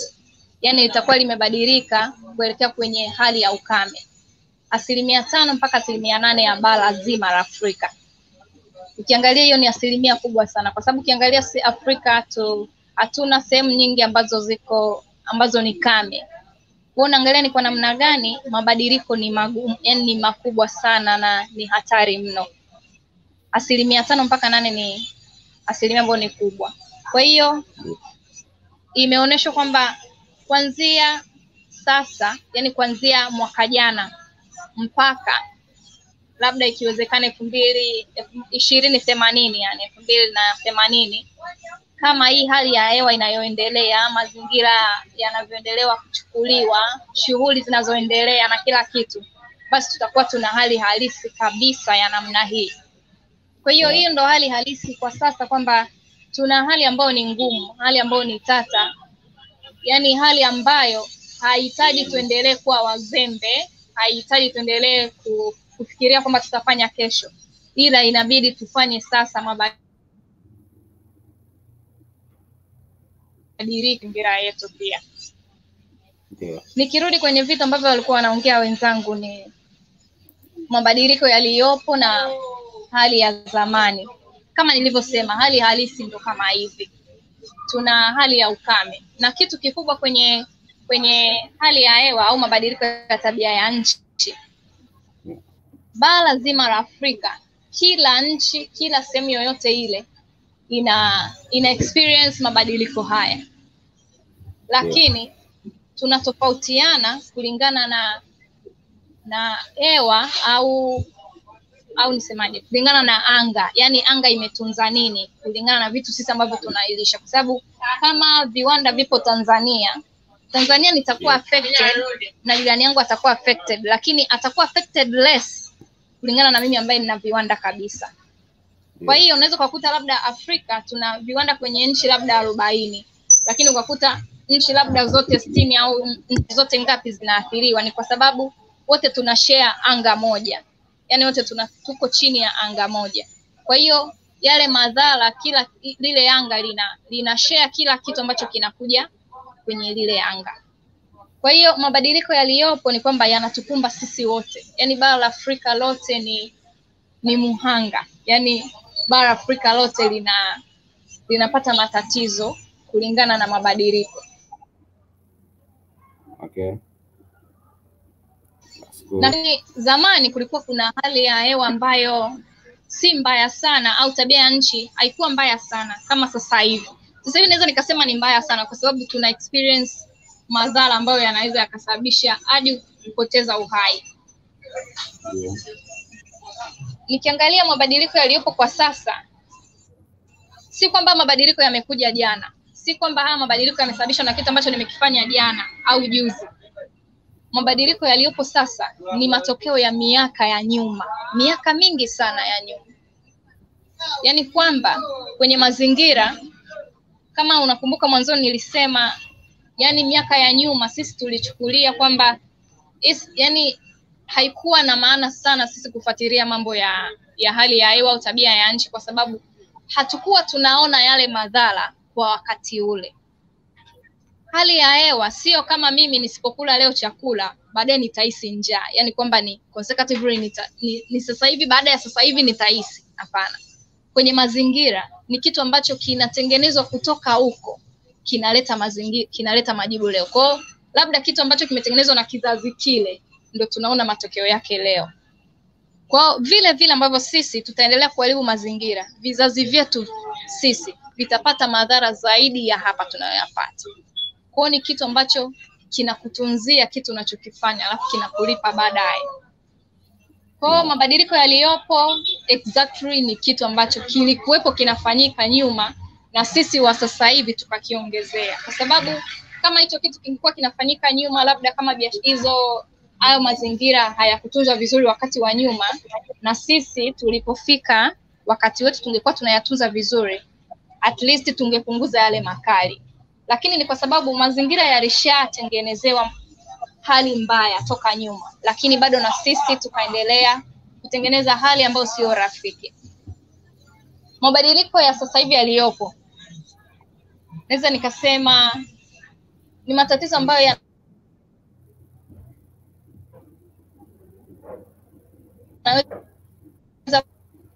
moja, kila siku tunatamani tuwe na maendeleo ya sayansi na teknolojia. Kila siku tunatamani tuwe na uchumi mzuri. Kila siku tunatamani vitu ambavyo ni vizuri. Na hisi unanielewa. Na hivi vitu vizuri vingi vinategemea mazingira yetu. Mfano, tukisema labda ujenzi wa viwanda. Sisi tunalilia viwanda sana, kwamba tunaona uchumi wetu utakuwa kutokana na viwanda. Lakini viwanda vinazalisha hewa ambayo ni kali sana, inayoenda kuharibu anga. Na anga ikishaharibika, ina maana tunakuwa hatuna future tena ya mazingira. Lakini pia viwanda vinakoenda kujengwa vinaondoa nini? Tunajua mazingira ambako viwanda vinatengenezwa ni mazingira ambayo ni mapana zaidi, na mazingira ya viwanda ni yale mazingira ambayo mengi ni yako mapolini na nini. Kwa hiyo ina maana lile poli litaondolewa ili kile kiwanda kiwepo. Kwa hiyo tunaona kwamba mabadiliko yaliyopo ni mabadiliko ambayo ni mabaya, ni hali ya hewa inaenda inabadilika inakuaje, lakini ni mabadiliko ambayo yanasababishwa pia na sisi kutaka kuendelea. Kwa hiyo hapa kuna changamoto kubwa, kwa sababu sisi tunahitaji kuendelea, tunahitaji vitu vipya, tunahitaji uvumbuzi wa vitu vingi, innovations. Lakini hizo innovations ni kama sasa zinaenda controversial na mazingira. Kwa hiyo kwa zamani labda mazingira yalikuwa ni mazuri kiasi, kwa sababu hayakuwa na vitu ambavyo tunavifanya sasa hivi. Kulikuwa na viwanda ambavyo labda vinatumia mambo ya asili, hakuwa na labda kutoa carbon, labda hizo methane na nini, hayakuwepo. Lakini sasa hivi tunahitaji hivyo vitu, tunahitaji viwanda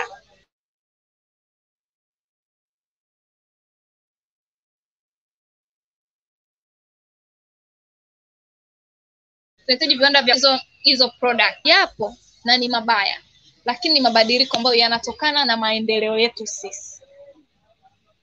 Kwa hiyo sasa, yani swali linakuja kabla tujaendelea kokote, yani swali linakuja, tuache maendeleo tutunze mazingira, au tutafute namna gani ambayo itaendana na mazingira lakini pia itaendana na maendeleo? Nice, umenielewa? Hey.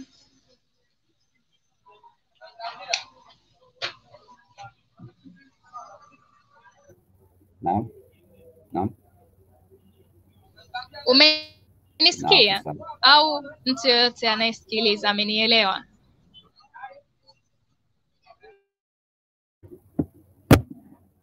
Okay. Asante sana Madam Isabella. Kuna ndugu yetu huyu hapa anaitwa Afrika Swahili TV, Afrika Swahili TV. Afrika Swahili TV ameuliza swali moja zuri sana hapa. Anasema hapa kwamba anauliza, naelewa kichango huchangizana, mbona hatuna chaguo kadhaa la kuwasambazia hela M-Pesa ya kubalika? Kwa hiyo ngoja nifanye, sababu hili swala nilitaka kulizungumzia toka mwanzo, kwamba kwa wale ambao watashindwa kutuma pesa, kuchangia pesa kwa hiyo njia, ngoja tunaandikia namba hapa muda si mrefu. Kwa hiyo kama una shida ya kushindwa kuchangia katika hiyo system ya GoFundMe, kuna namba itakuja kuwapia hapo, unaweza ukachangia kupitia hiyo namba ya M-Pesa. Asante sana. Kwa Hadija, unaweza kuzungumza lolote lile juu ya mabadiliko ya hali ya hewa barani Afrika? Okay. Mnanisikia?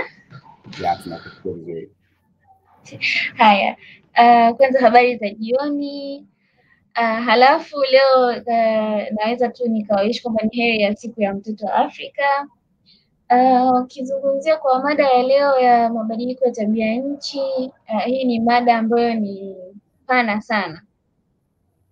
Sasa ukizungumzia kwa Afrika, kwa sababu imekuwa ikituaffect in different way, kwa namna tofauti.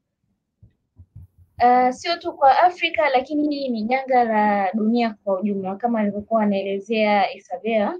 Anasema kwamba kwa sababu tupo kwenye anga moja, wote tunapata madhara sawa, lakini ukija kwa Afrika madhara yanakuwa ni tofauti zaidi kutokana na maendeleo yetu, level ya maendeleo, maisha, uchumi. Ukiangazia katika masuala, kwa sababu Afrika sisi hata shughuli zetu nyingi zinategemea katika mazingira ambapo ni kilimo.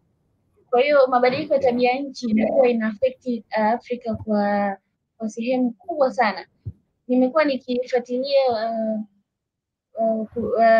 Elizabeth yenye Mayaro, yeye ni mzawa wa Zimbabwe, lakini ni moja kati ya special advisory body kwenye WPF.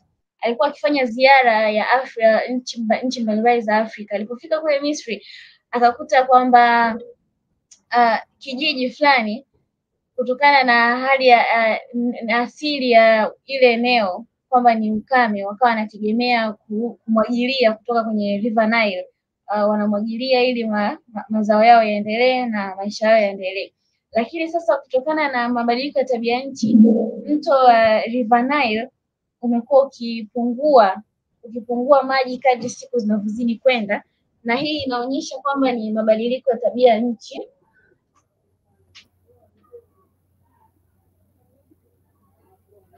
Okay. Inaonyesha kwamba ni mabadiliko ya tabia nchi. So ukiona kwa mfano huo tu ambao ni mfano mdogo sana, inaonyesha ni jinsi gani Afrika tupo kwenye hatari. Na unapozungumzia mabadiliko ya tabia nchi kwa Afrika, unazungumzia kuhusu usalama wa chakula, lakini pia na uchumi ambao unategemea kwenye tourism. Lakini pia kwa Afrika, tatizo ambalo pia lililopo kwamba ni watu wengi wa Afrika wengi hawana elimu juu ya mabadiliko ya tabia nchi. Mwingine anaweza akaona maji yanapungua kwenye mto, au labda kuna inaweza katokea labda mafuriko au joto limezidi. Hata kwa wengi, kwa watu wa Dar es Salaam, mtu unaweza anajua tu Dar es Salaam joto tofauti na kipindi cha nyuma, joto limezidi, lakini ukimwambia sababu ni nini hajui. Hii yote ni kwa sababu bado Waafrika wengi hatuna elimu juu ya mabadiliko ya tabia nchi ni nini hasa. Tatizo linaanzia hapo. Lakini pia tukiachana kwamba na tatizo, sasa tunatafuta solution ambayo inaweza ikaondokana na mabadiliko ya tabia nchi ili kuweza kuifanya Afrika iweze kuwa katika sehemu salama. Nafikiri actions kwa climate change in Africa inatakiwa itiliwe mkazo sana, sababu kama nilivyosema hapo mwanzoni kwamba Waafrika kazi yetu nyingi, uchumi wetu sana unategemea katika kilimo. So tusipochukua hatua za haraka zaidi, inaonyesha kwamba hapo kwa miaka inayokuja hapo hali itakuwa ni mbaya zaidi. Kumekuwa na hizi forum tofauti za vijana wanaenda kuwakilisha katika mikutano mbalimbali kuongea, lakini bado ukiangalia zile quality vigezo vya hao vijana kwenda kuwakilisha huko inakuwa bado ni kwanza nafasi ni ndogo sana. Kama tukichukulia mfano kwa mkutano mkubwa uliofanyika Glasgow mwaka jana kama sikosei, kuhusu mazingira, ni vijana wangapi wa Afrika walikuwa pale? Tujiulize.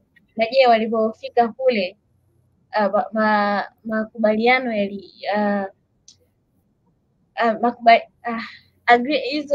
agreement, je, ziliweza kuwa successful? Jibu ni hapana. Tunaona kwamba Waafrika bado tunaendelea kuondokana na hii tatizo la mabadiliko ya tabia nchi, lakini hali bado iko chini. Kwa hiyo vijana inabidi tuinuke zaidi, kwa sababu sisi ndo tunaotegemewa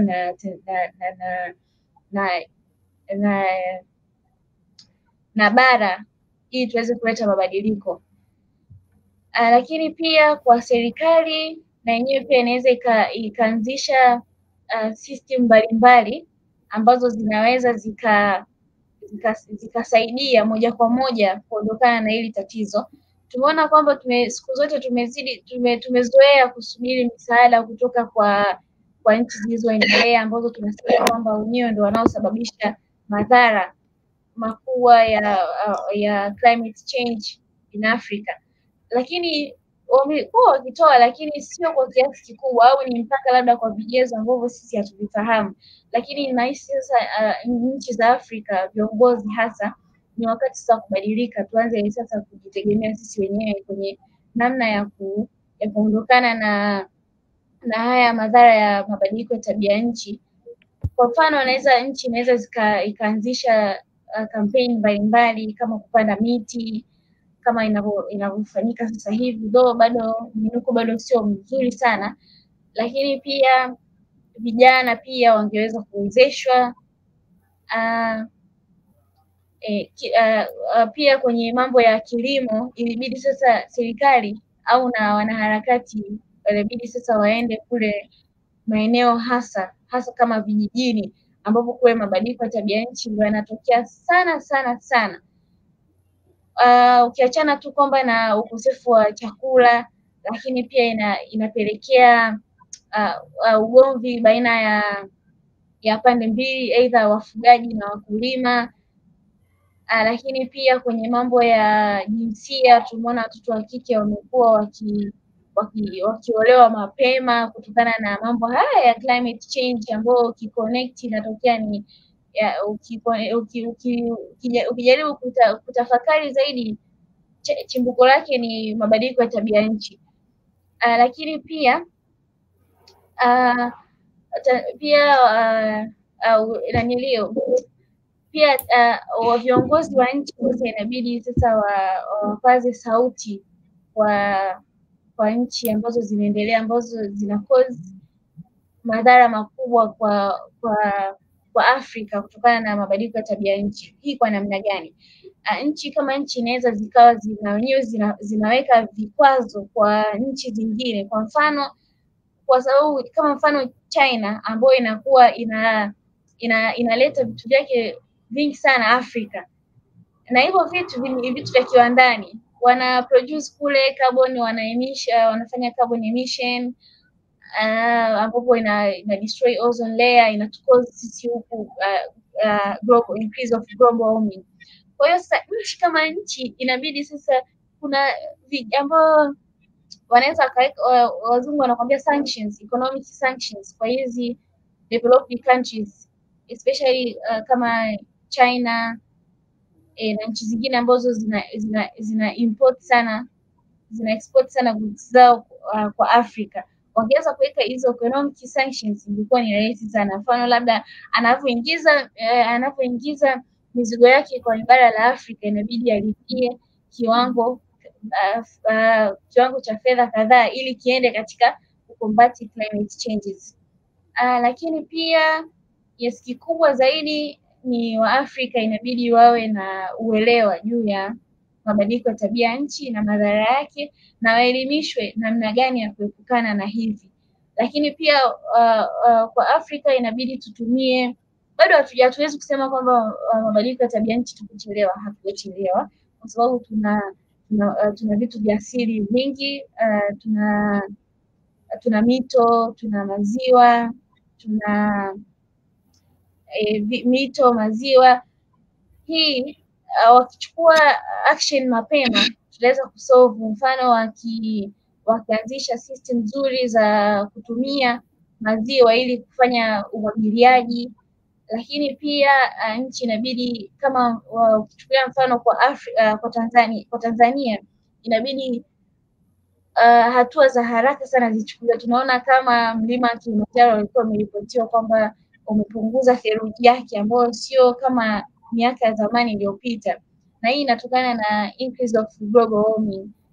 Hii tunaona ni tishio sana, sababu ukiachana tu na identity ya nchi, lakini pia kwa utalii, watu wanajua mlima Kilimanjaro huko Tanzania, huko Afrika. Tunataka tumuone mlima Kilimanjaro, tunajua una theluji, then wanakuta theluji na kuna mlima Kilimanjaro, picha yake sio kama ile ambayo umeiona. Kwa hiyo nafikiri kwa machache haya ndio sema tunaweza tukaendelea. Yeah, that's good Adija. Nzuri sana. Naona kuna huyu anasema, nikisoma comment hapa Africana Swahili TV, kuna comment moja hapa amesema ingekuwa vizuri kwa wale ambao anasema uzuri, kuna miradi imeanzishwa katika nchi za Saheli kwenye jangwa la Sahara kuzuia ongezeko na upanuzi wa jangwa kwa kupanda miti kutoka Mauritania, Senegal hadi Chad.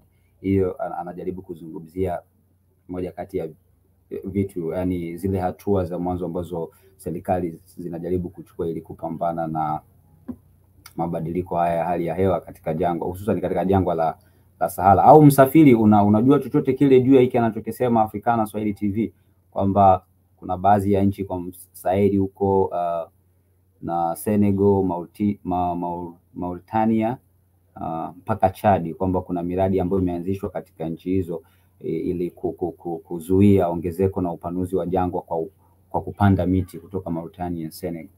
Unaweza kuzungumza chochote kile msafiri? Yeah, kama alivyoandika hapo Africana Swahili, ni kwamba kweli kuna miradi ambayo inaendeshwa, mfano Sahel huko Sudan, Mauritania, Senegal.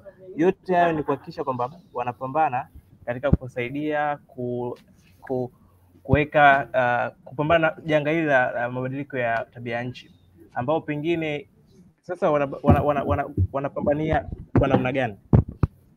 Kwa mfano, kichukua mfano wa Sahel kama alivyosema, ni sehemu ambapo kuna jua, ni ni sehemu ambayo wanaweza kutumia njia tofauti za kuweza kupata upataji wa umeme ambazo ni njia ambazo ni climate friendly, naweza tukasema hivyo. Kwa hiyo kama wakitumia umeme kwa mfano huo wa solar, hiyo ni njia mojawapo wao wanapambana katika masuala ya climate change. Kwa hiyo hawatotumia tena umeme ambao unaharibu mazingira kama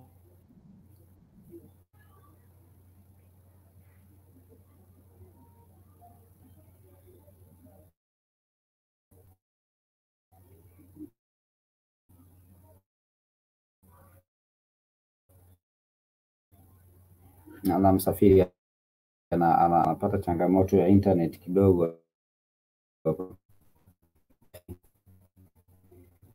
Pia ameongezea hapa tujiza upanzi wa miti. Hiyo msingi kabisa katika Kenya, Uganda, Burundi, Rwanda tiwa kwa hali ya juu kabisa. Anasemaje? Anasema Madam Hadija, Madam Hadija unazungumza pointi sana. Asante sana Mihayo. So kwa wale ambao wanaendelea kutufuatilia sasa hivi na wale ambao wataangalia video kwa baadaye, kampeni bado ni ile ile ya kufundraising kiasi cha pesa chochote kile ambacho ulichonacho.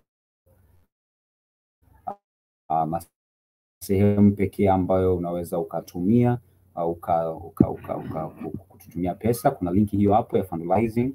Ngoja nijaribu kuituma hapa. Kabla sijatuma, kuna huyu ambaye alikuwa anaulizia namba ya M-Pesa na nimeshaiweka hapa, ngoja nirudishe tena. Kwa wale ambao watashindwa kutumia hiyo system, kuna namba ya M-Pesa hiyo hapo. Kuna namba ya M-Pesa hiyo hapo, jina litakuja Bujo Kisongosongo. Kwa yule ambaye anashindwa kutumia hii system hii system ambayo tunaitumia ya Swahili Nation One Africa Fundraising, ngoja nijaribu kushare linki kwa wale ambao wataweza ku net.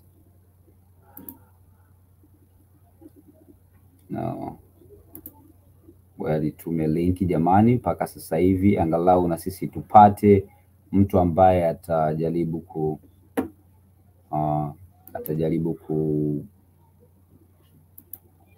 kupandisha hiyo namba ya fundraising. Linki hiyo hapo, link hiyo hapo. Ukiklik hiyo link itakupeleka moja kwa moja na utaonyeshwa sehemu ya kudonate. Itakupeleka hiyo hapo, utadonate kiasi cha pesa chochote kile ulicho nacho. Lengo na dhumuni ya pesa hizo ni kufungua ofisi ya Swahili Nation One Africa, yani shughuli zote za One Africa au za Swahili Nation zitakuwa zinafanikiwa ofisini.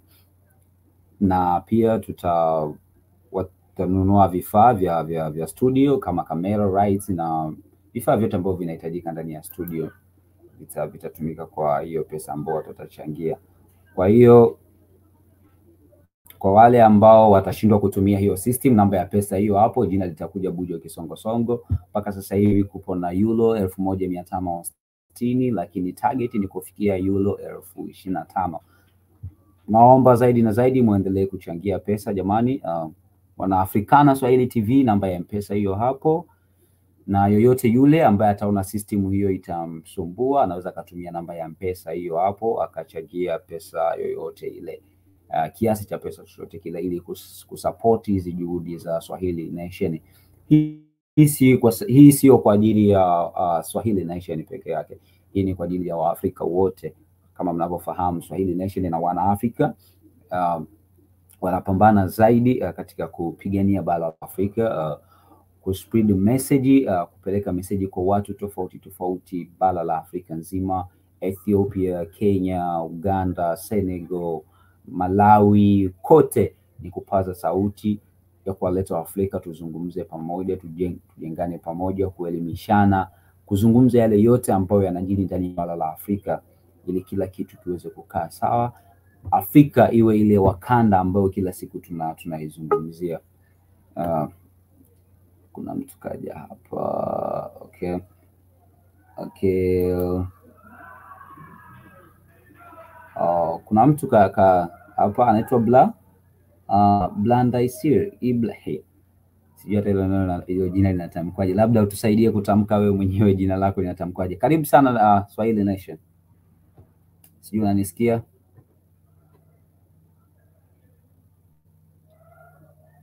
Blanda I say. Iblessly. Blanda I say Iblessly. Naweza usaidia kupronounce hilo neno hilo jina.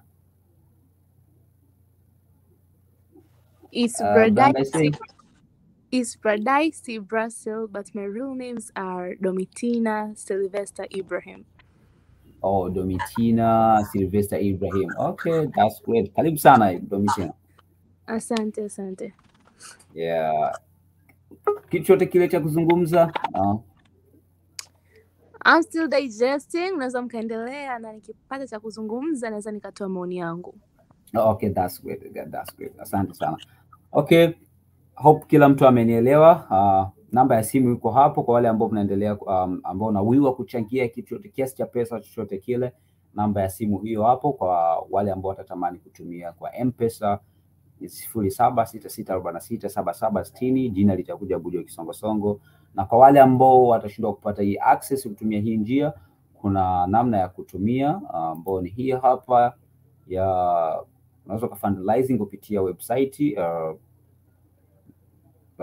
Link tayari nimeshatuma hapo, kuchangia kiasi cha pesa chochote kile ulichonacho kwa ajili ya kudonate kwa ajili ya kufungua ofisi za Swahili Nation hapa Tanzania, na target ni kufikia euro 25,000. Mpaka sasa hivi tuna euro 1,560. Kwa kasi bado inaendelea, sio haba, watu wanaendelea kuchangia, kuendelea kusupport. Itakuwa vizuri sana tukipata ofisi za Swahili Nation, na hii ni kwa ajili ya Waafrika wote na sio kwa ajili ya mtu mmoja, ni kwa ajili ya Waafrika wote. ONEAFRICA Swahili Nation. Msafiri naona bado haja. Hapa. Na nimerudi. Nipo. Nini hasa kifanyike katika nchi za bara la Afrika ili tuweze kutokomeza au tuweze kuzuia haya mabadiliko ya hali ya hewa yanayoenda kwa kasi sana juu ya nchi nyingi sana za Afrika? Ni kitu gani kifanyike? Ni kitu gani kifanywe ili kuweza kuzuia hii kasi ya mabadiliko ya hali ya hewa katika nchi nyingi sana za Afrika? Kwa sababu tunafahamu madhara makubwa ambayo yanaweza kusababishwa na mabadiliko ya hali ya hewa kama vimbunga, mafuriko, kuwepo kwa vimbunga vya vimbunga ambavyo ni vikubwa vile. Tunafahamu madhara yake. Sasa ni kitu gani kiweze kufanyika ili kuweza kudhibiti haya mabadiliko ya hali ya hewa katika nchi za Afrika?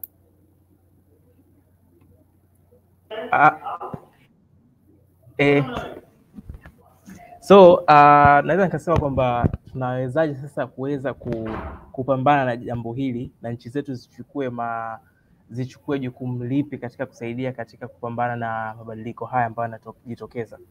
Kwanza tuseme tu ukweli, mabadiliko haya yanaokuja kila muda, yanayojitokeza ni mabadiliko ambayo yanaendelea kufanya nchi zetu pengine kuwa maskini zaidi. Kwa hiyo tunaweza tunakosa fedha za kutosha, kwa sababu mataifa tunayafahamu vizuri, hatuko vizuri sana kwenye upande wa uchumi. Kwa hiyo inakuwa ni vigumu sasa kwa nchi zetu za Kiafrika kupambana zenyewe bila kuwa na msaada katika mataifa makubwa ambao pengine ndio yanapambana zaidi katika kusaidia kumaliza janga hili. Kitu kikubwa ambacho tunaweza tukasema ni kwamba tukubali kwamba kuna makosa yalifanyika, na tunafanyaje sasa kuondokana na hayo makosa? Ni kutoka katika hatua moja kwenda kwenye hatua nyingine na kuweza kuweka strategies ambazo zinaweza kusaidia kuweza kupambana na mabadiliko haya ya tabia nchi. Kwa mfano, kukiwa na kampeni kwa mfano zinaendeshwa, hasa ile kampeni ile ya kata mti panda mti, ni kampeni nzuri sana. Ile kampeni haitakiwi kuwa ni kampeni ya mwaka mmoja, haitakiwi kuwa kampeni ya miaka miwili. Ile ni kampeni inatakiwa iwe lifetime. Iwe yani kampeni ambayo ni endelevu. Iwe miaka nenda rudi, ni kampeni ambayo inaendelea. Kizazi na kizazi wanakuwa bado wanaiona kwamba ni kampeni ambayo inaishi. Kwa hiyo inakuwa ni kitu ambacho kinasaidia katika kupambana na Samani kwanza kidogo msafiri, naona kuna mtu kaingia hapa, anaweza akasalimia kidogo na akajitambulisha labda kidogo, alafu tukaendelea na mada iliyoko hapa. Education forwarded. Education forwarded. Can you hear us? Okay. Hello, somebody. Education forwarded. Hey, hi, Paul. Yeah. Yeah, how you doing? Yeah, okay, thank you so much. Welcome to the show. Thank you so much. Thank you so much. I'm sorry, I got delayed because of work. I didn't come as I promised earlier than I promised. So, how you doing? How you doing? How you all doing? Yeah, we are doing great. Yeah. Yeah. Habari. Salama kabisa. Msafiri, Isabella, unamsikia? Salama, tunamsikia. Karibu sana. You're welcome. Oh, yeah. So, what are you guys talking about? I know this is a Swahili session, but Yeah. I know yesterday you were talking about your topic being environment and climate change, right? So, Yeah. and then I also see that you are talking about the fundraising for the office in Dar es Salaam. Yes. So, yeah. So, Yes. if you can brief me what you're talking about a little bit. What we are trying to discuss here is about the real situation. Let me pull up here the topic.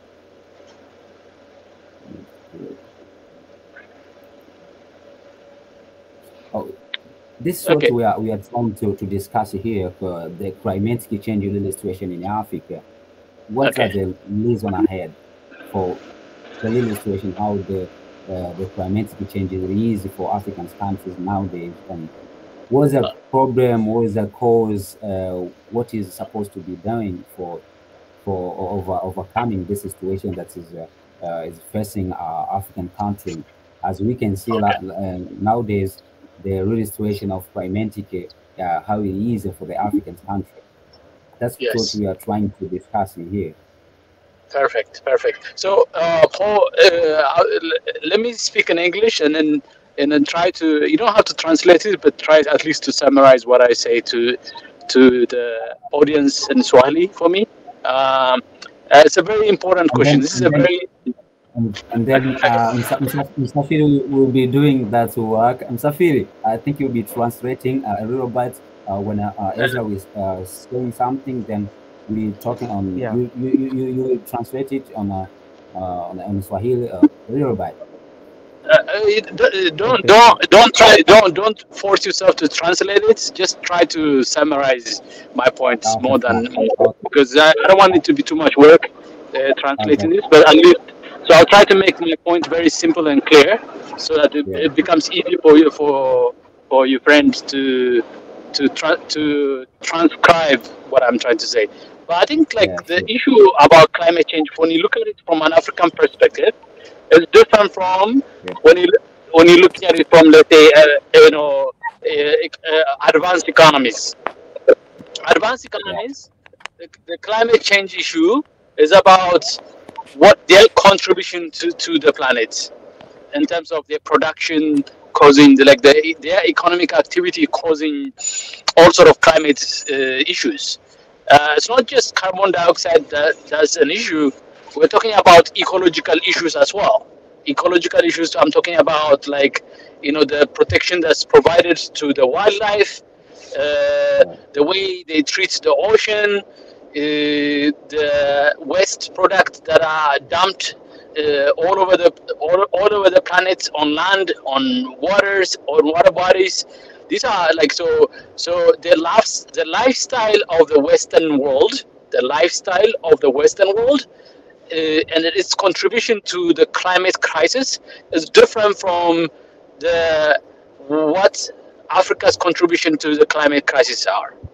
Okay, and on the side of the advanced economies, I'm not going to say developed economies, because there's no countries here in Swahili nation we don't say developed and developing, develop and less developed. We say developing. Everybody is developing, so I'm not going to say that. But I would just say advanced economies. Advanced economies is that their technology is advanced, their production level is advanced, their economic activity is advanced. Okay, so their contribution comes from the nature of the economy and the nature of the production.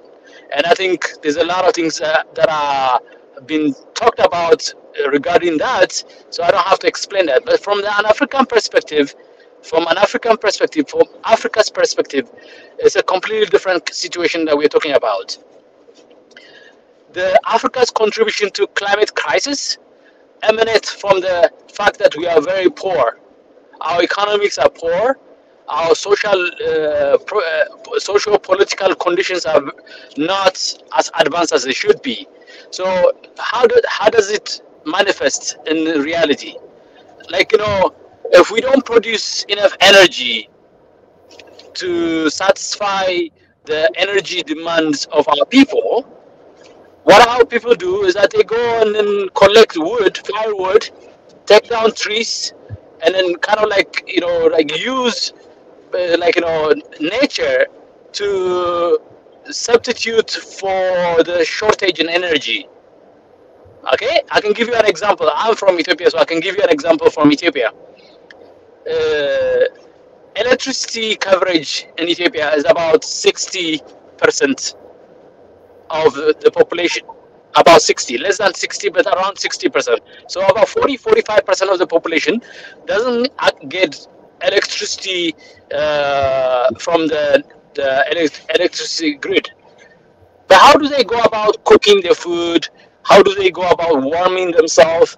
How do they go about, substituting for the lack of electricity? Or how do they get the energy to fill in as they go out and decimate the climate? They are forced to use what the nature provides, which is the trees, and then everything that the ecology that's around them will be the one that will be using. And as a result of that, there is a lot of the environment's ability or the environment's ability to be resilient to climate change will be affected because of that. So in countries like Ethiopia, so hydroelectricity or geothermal, solar will go a long way in getting this 40 to 45% of the population out of having to use firewood or any related material from the environment. Hence, contribution to the climate crisis will be reduced because you've improved their conditions. So that in order to improve the climate condition, then in Africa, the case I would say that in order to improve the climate condition in Africa, economic development, social development, political development is what's needed. But in order to improve the climate issue, the climate crisis in the rest of the world, in the advancing economies, they have to reduce production. They have to reduce their materialist lifestyle. They have to reduce what they consume out of the ocean. The billions and billions of tons of fish they take out of the ocean. They have to reduce. For us, it's a different thing. We have to improve our conditions. We have to advance our economy, our social order, to improve it. So I don't know if that makes sense to your audience, and I think that's an essential point. I think that's if we were to describe what is the problem in Africa regarding climate is different, because our problem from climate comes from the fact that we are poor. It doesn't come from the fact that we are rich. It comes from the fact that we have economic poverty, material poverty, energy poverty, educational poverty, socio-economic poverty that we haven't addressed over the past 100 years. And really, there's also a reason why that is, but that's my point of view. That's where I see the problem. That's great. Msafiri or Hatwabi, can anyone ask any question to Ezra so that they can elaborate more? on what we are talking, on what we have been talking now? Au kabla hujamuuliza swali, before you ask the question, I just want to explain a little bit for one of the family here. He said he wants to know the exact contract of contributing the fundraising for Swahili Nation One Africa. Africana Swahili TV anasema samahani, msimbo wa namba ya kusambazwa pesa. Msimbo msimbo, hiyo unaposema msimbo anamaanisha namba. Hiyo ni nani? Ni namba ya simu iko hapa ambayo ni M-Pesa kwenye screen. Ukiangalia hapo kwenye screen kuna namba ya M-Pesa ipo hapo, imeandikwa plus 255 766467760. Jina litakuja Bujo Kisongosongo. Hiyo ndo namba ambayo unaweza ukashare kwa kutumia kwa kutuma hiyo kiasi cha pesa. Au kama unaona ni shida kutumia namba, njia nyingine ya kudonate, kuna link ambayo inapita hapa. Ngoja ni paste tena hapa. Kuna link hiyo hapo. Kama unapata tabu ya kuchangia kwa kupitia hiyo namba, unaweza kutumia hiyo link hapo. Okay, Msafiri unaweza kumuuliza swali lolote lile Ezra kwa alichokizungumza hapo. Yeah, sure. So thank you, Ezra. Ezra has talked about advanced economy and how this has been affecting the climate change in Africa and all the world, because the countries with advanced economy have been doing this all over the time, you know. So my question goes to, like, what are we supposed to do now to help our people to fight this climate change and doing climate actions and all sustainability stuff? Yeah, I think this is a very good question. Like, I think this is like what we need to do. We need to improve the livelihood of our people. We need to improve the education system. We need to improve the healthcare. We need to improve access to basic necessities like water, and there's all sort of infrastructure-related issues. But ultimately, we need to improve the energy availability, like access to electricity and all related energy-related stuff. We need to improve on all of those things. Okay, so like we need to work on us. In addition to that, we need to have a very, very like proactive effort to revitalize our ecology, from the wildlife of the East Africa to the expanding deserts of the Sahel, and to the equatorial forests, to everywhere we go. We need to provide, like, you know, the climate, the opportunity to be revitalized. We need to be we need to do the opposite of like hyper development. There's a lot of, you know, Africans who wants to copy the Western model of development. We need to stay away from that.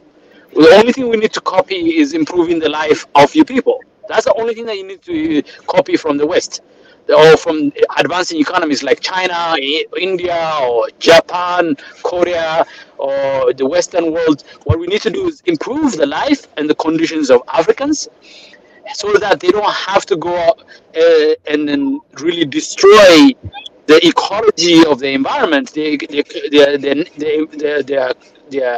their nearby ecology, so the people go out there and rather protect the ecology, protect the wildlife, protect the forests, the trees, the biodiversity that we have, the biodiversity that we still have across Africa. We need to invest a lot of that. And that at the same time, so and part of the doing that is improving. So, like in the case of, for example, in Ethiopia, with the hydroelectricity dam that's been built on the Nile, that will improve Ethiopia's current access electricity access from somewhere around 55 to 60, from 55 to 60, around 60% of population to about 80 to 85 and 90% of the population will get access to electricity because of that. And that will take away a huge number of people who will go into this forest, taking down trees or destroying the ecology. So you, by improving the life of people without access to electricity, you are improving the chances of the ecology to revitalize and revive. So we need to do two things. One, improve economic, social, and political conditions of Africans, and two, invest a lot on the climate element of it, the resilience element of it, the biodiversity of the ecology we must take time to invest in it. And I think that would be something that would be important. I don't know if that helps answer the question. Yeah, you have answered it. Okay, thank you. I got something to ask. Okay. As you say, like, everything should be improved, people's life, ecosystems, and everything. What I want to know is, who is exactly responsible for these improvements? Who is exactly responsible?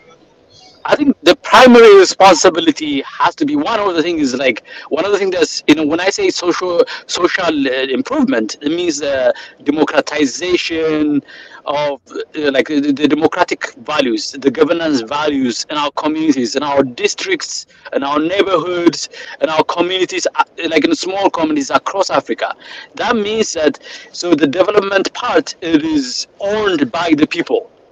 We need to give ownership of the development, the ecological development, the economic development, the social development. We need to empower people across communities, be it the Maasai of Tanzania or Kenya, or the Fulani of northern Nigeria, or everywhere, the Afar of Ethiopia. Everywhere you go, these are small communities across, occupying huge spaces.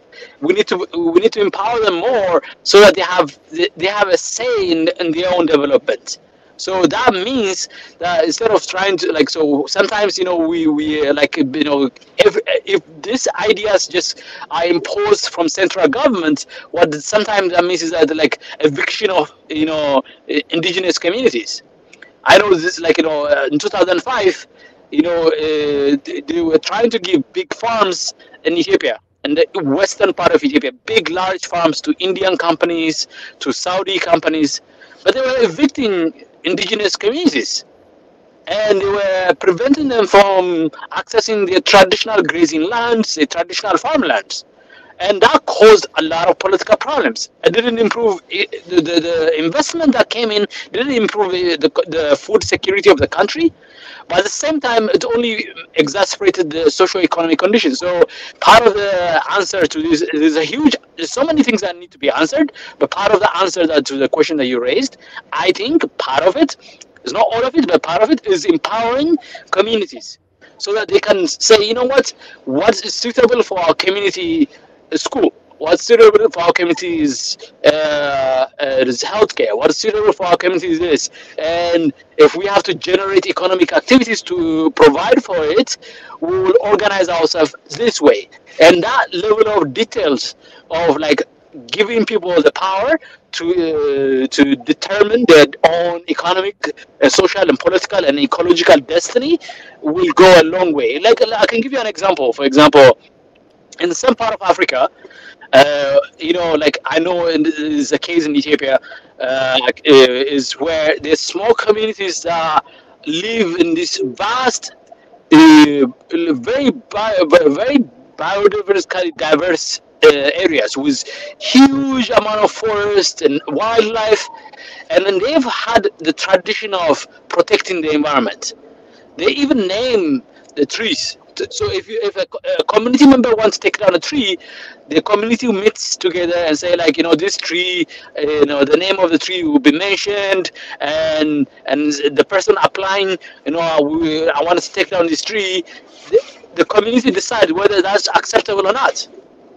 And this is traditional. This is not legislated by government or anything. This has been the things they've been using for hundreds of years.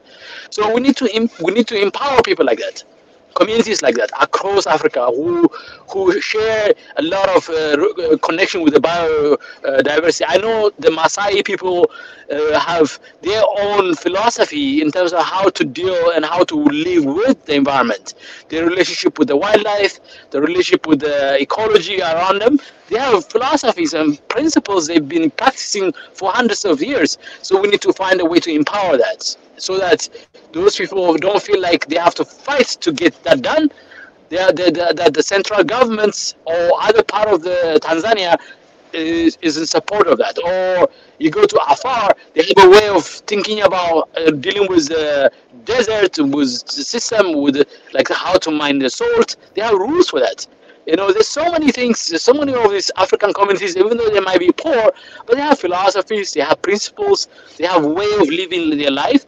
We need to find a way to make that central to the way we govern our society. Hopefully that answers part of your questions. I know it's a big question that you asked, but I was trying to answer part of the questions, but not all of the questions, because the answer is much bigger than the answer I just gave you. But part of the answer is what I just said.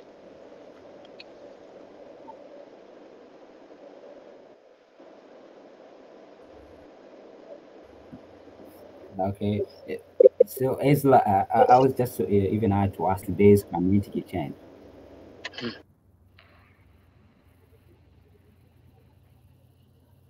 Ezra? Yeah. I'm hearing. I can hear. I just want to ask you a question. That's is there a scientific consequence that the people are causing today's climatic change when it comes to individually? If people can cause climatic change, at which extent that people can change climatic change, can cause climatic change? Yeah, I think that's a very valid question, and it's something that I think in the Western world, with the climate change, particularly the global warming, not climate change. Climate has many elements to it, but global warming specifically, there are some people who believe that the science is not conclusive. That it's not necessarily. There are some people who argue that it's a natural kind of cycle of the planet to warm up at some point in its history, and that it's not the carbon dioxide or the greenhouse emission that is entirely responsible. It's not human effort that's responsible. There are people who make that argument, but there's also a science, of how carbon dioxide emission from our cars, from our factories, from our industries have been very central to at least have a strong correlation in terms of the effect. So there's the vast majority of scientists believe that human action is causing the climate, but there are some people who believe it's not. It's not all true. But I can tell you that if not just the climate change, but the science is very clear. The way we are fishing the ocean, like at the industrial scale, the scale at which we are consuming the product of the sea and the oceans, like gazillions of trillions of fish that have been fished out of the ocean, has created enormous imbalance in the ocean, changing the acidity level of the ocean, changing the symbiotic relationship between the different elements of the ocean, from the planktons, which is the microbials, to the big shark, to the whales, and everything in between. The way it has been fished has affected the ocean's ability to absorb what naturally, even if it's naturally occurring, to absorb a lot of the pollutants that's out there in the atmosphere. Let me give you an example. They say that a tiny plankton that's an ocean, that's the primary food for many of the ocean living, at least a vast, huge ocean living. The planktons are thousands of times more powerful at absorbing pollutants from the atmosphere than trees, or even absorbing 90 times. I don't know if my number is correct. Somebody can research this a little bit. I think it's 90 times more powerful than a tree. So, but the plankton condition is collapsing everywhere on the oceans because those things that are linked to the symbiotic relationship that are there between the small fish, and the big fish, and all of this that is collapsing. Then the plankton is having a struggle sustaining itself. So, and because of that, the ocean's ability to provide the kind of revival of the ocean, the planet, the ocean's ability to contribute to sustaining the balance on the planet is being affected. So more than the pollution that we do, is the way we treat biodiversity of the planet has more danger to the planet than the emission of carbon dioxide. There are some scientists who believe that, and I tend to agree more with this one. Having cars and industries might be bad for the climate, but destroying the Earth's ability to sustain, to create a recycling process that it normally does, destroying the Earth's ability to sustain for the that is more dangerous. That is much more compelling. So this priority is much more powerful than reducing our emission. Protecting the ocean is much more powerful in preserving the climate than stopping the productions, manufacturing in industries and the pollutions. That's what some scientists are making the case right now, nowadays. Hopefully that makes sense. Yeah, exactly. Yeah. So you talked about the issue of global warming. I think this is the issue. It's one of the terminology that's trying to trigger for some people. They fail to differentiate between the global warming and the climatic change. Can you explain a little bit the difference between global warming and climatic change, and what the effort, the cause of global warming, and compare the cause of climatic change? So this is a very important that people understand this. And then I'm not telling you as an expert, as I'm telling you as somebody who is interested in reading and studying these things. And I've studied and read a lot of the scientific papers, like not as a scientist, but as somebody who's a good citizen of this planet and who's interested in what's going on. So people can go out there and then study this even further and learn this even further. But I think the distinction is so important. The question that you're asking is, what is the distinction between global warming and climate change? I think, to me, the distinction from my point of view, global warming has happened on the planet many times, at different times in these things. But at each time global warming has happened on our planet, it has to do with incredible volume of methane and carbon dioxide. Methane is kind of like an accelerator. So there's not much methane that's out there, but there's much more carbon dioxide that's out there. Every time you breathe, you release carbon dioxide. Every time animals breathe, we release carbon dioxide. But methane is much more potent. Usually, methane is more trapped on the soil and under the ground. So usually it comes from that, and then it comes from sometimes from animals that are like cows that are their cow dung causes a lot of this methane stuff, and then some pollutants.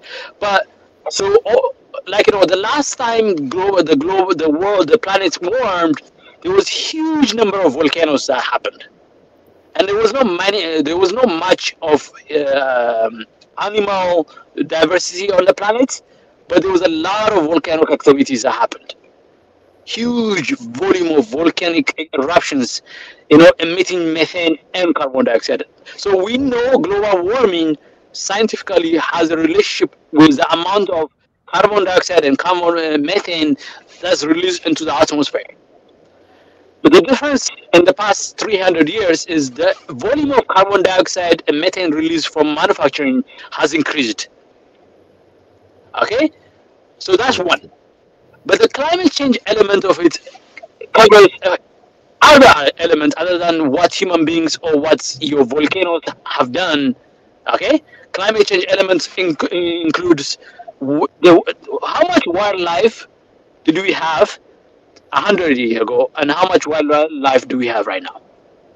Part of the reduction in wildlife is human settlement expansion. Okay, we are expanding our settlement all over the place, so we are taking up spaces that will be occupied by lions and ants and all sort of moving animals and to non-moving species like plants and all sort of microbials into trees, the entire ecology of it. So the reduction in the size and the scope and the magnitude of of the ecology, I think it's part of the climate change. That's my point of view. So, and then climate change also comes from the issue of the pollutants that, like, let's say plastics that we dump all over the place. It's not necessarily carbon dioxide, but it changes the climate. It changes the climate because it changes the conditions of the oceans, the conditions of your land. The land and the ocean and the water, the fresh water, all of these things are affected. So when it comes to climate change, there are probably more than 1 or 2, 3 or 4 elements to it. And those of you who are interested in studying this, you could research this, you could study a little bit of this. I know there are a number of documentaries out there that you can watch to really understand some of the scientific element of it. If you don't want to spend time reading about it, and you just want to just casually learn about it, there's a lot of things out there. I know, like, there was one of the latest documentary that was done by David Attenborough, looked at 5 elements to climate change. I don't remember the very specific of it, but he had a conversation with a number of climate researchers, and they looked at 5 things, and those, I think there's about 5 things, and one of them is carbon dioxide and methane emission, but the other ones include wildlife and other things. So climate change is much more broader, and it's like the volume of oxygen that's out there is part of it. It's not just the volume of carbon dioxide that's out there. The volume of the nature of pollutants that is out there in our oceans and our land is also part of it. So yeah, hopefully that helps answer the question. Sure.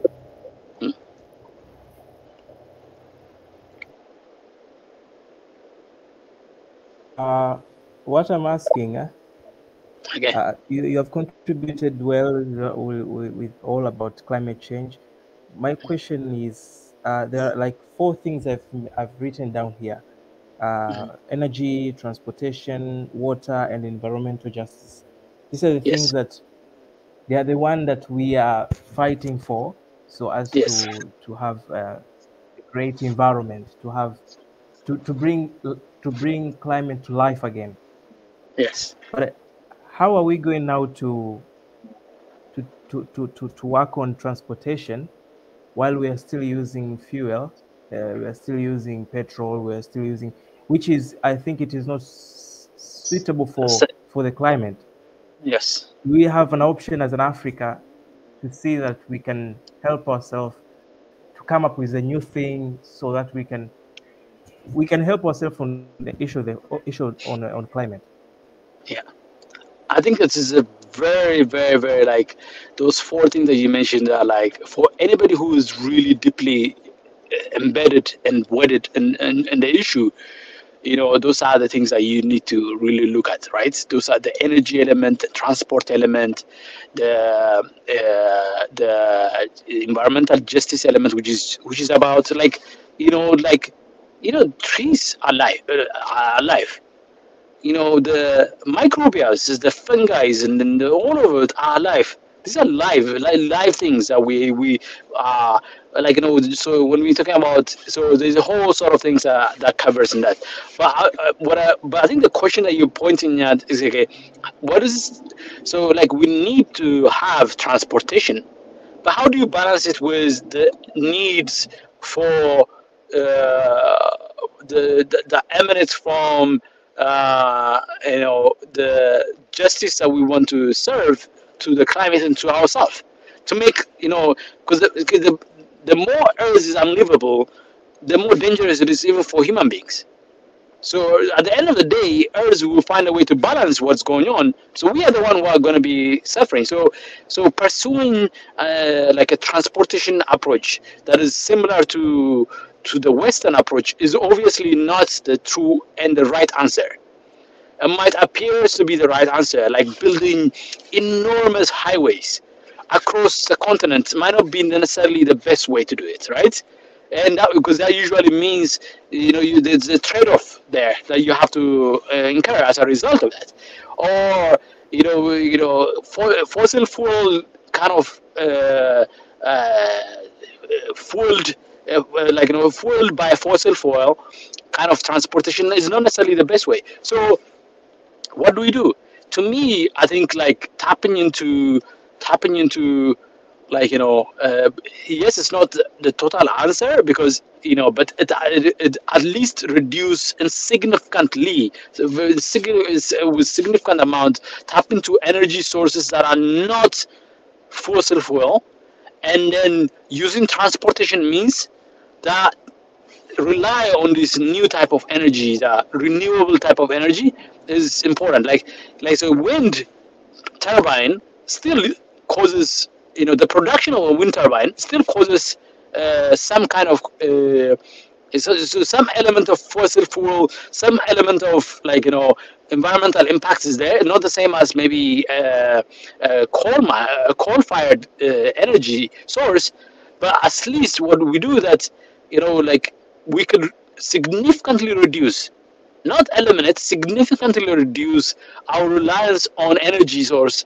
and then use those new energy source to fuel our transportation needs. And our transportation need can be made smarter. Not everybody owning a car. Not everybody owning a car should be everybody owning a car should not be the primary kind of it should not be celebrated. It should not be glorified. So we should be thinking about how do we pull around the needs of transport? Okay, so how do we use, let's say, smart, intelligent way of managing transport needs? Somebody wants to go to somebody needs to go to from point A to point C, but somebody needs to go from point A to point B. And how do we organize in such a way that you serve the need of these two people?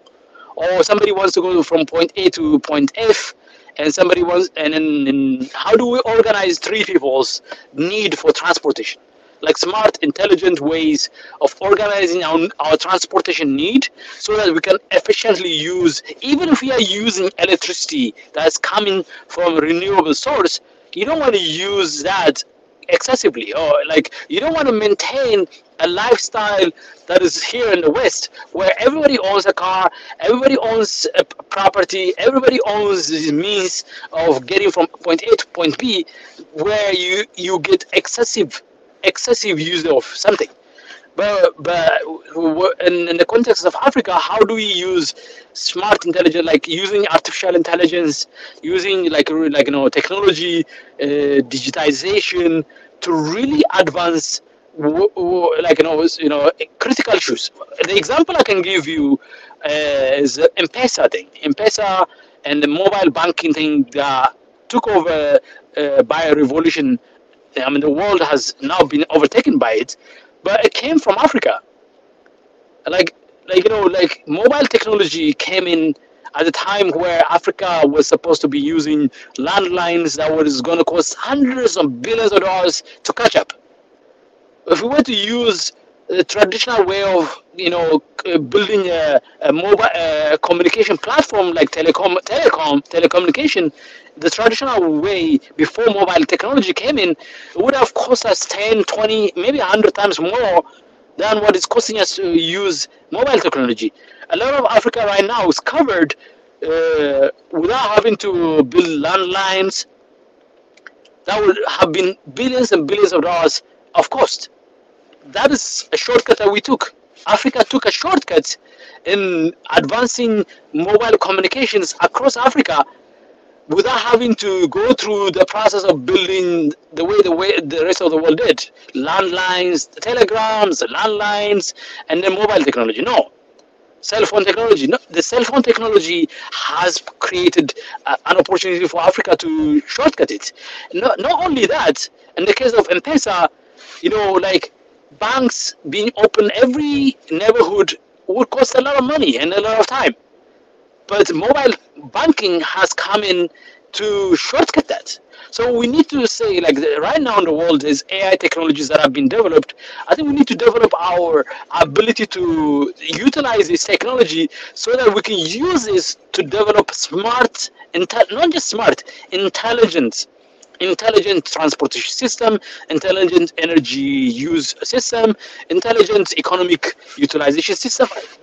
So we can use intelligent methods to really augment our need quickly. And I think that's, I could sound crazy on this point of view, but like I think it sounds a little bit crazy. It sounds a little bit out of reach for Africa. Oh, we haven't even developed this. You're talking about AI. People will say that, but to me, we've done this many times in Africa. We've embraced new technologies so that we don't have to go through the same long process that everybody else has gone. And the mobile technology is a case in point, is an example of that. And I think we could do that. So that in the streets of Nairobi or Dar es Salaam or Addis Ababa, transportation is like that. Actually, we use transportation like that. I mean, I know in Ethiopia and I know in Kenya. When I was in Nairobi, I saw this in Rwanda. I saw this when I was in Ghana. In different Africa, we use what's called like these minibus systems where people share the burden of the cost of travel from point A to point B. And you just need to make that a little bit smarter. Use technology to kind of like upgrade existing African solutions that we have already deployed to solve these problems already. So I don't know if that helps answer the question. At least some of the questions can be answered that way. Yeah, you've answered it well. Even I've got a new thing. I didn't know about. I didn't know about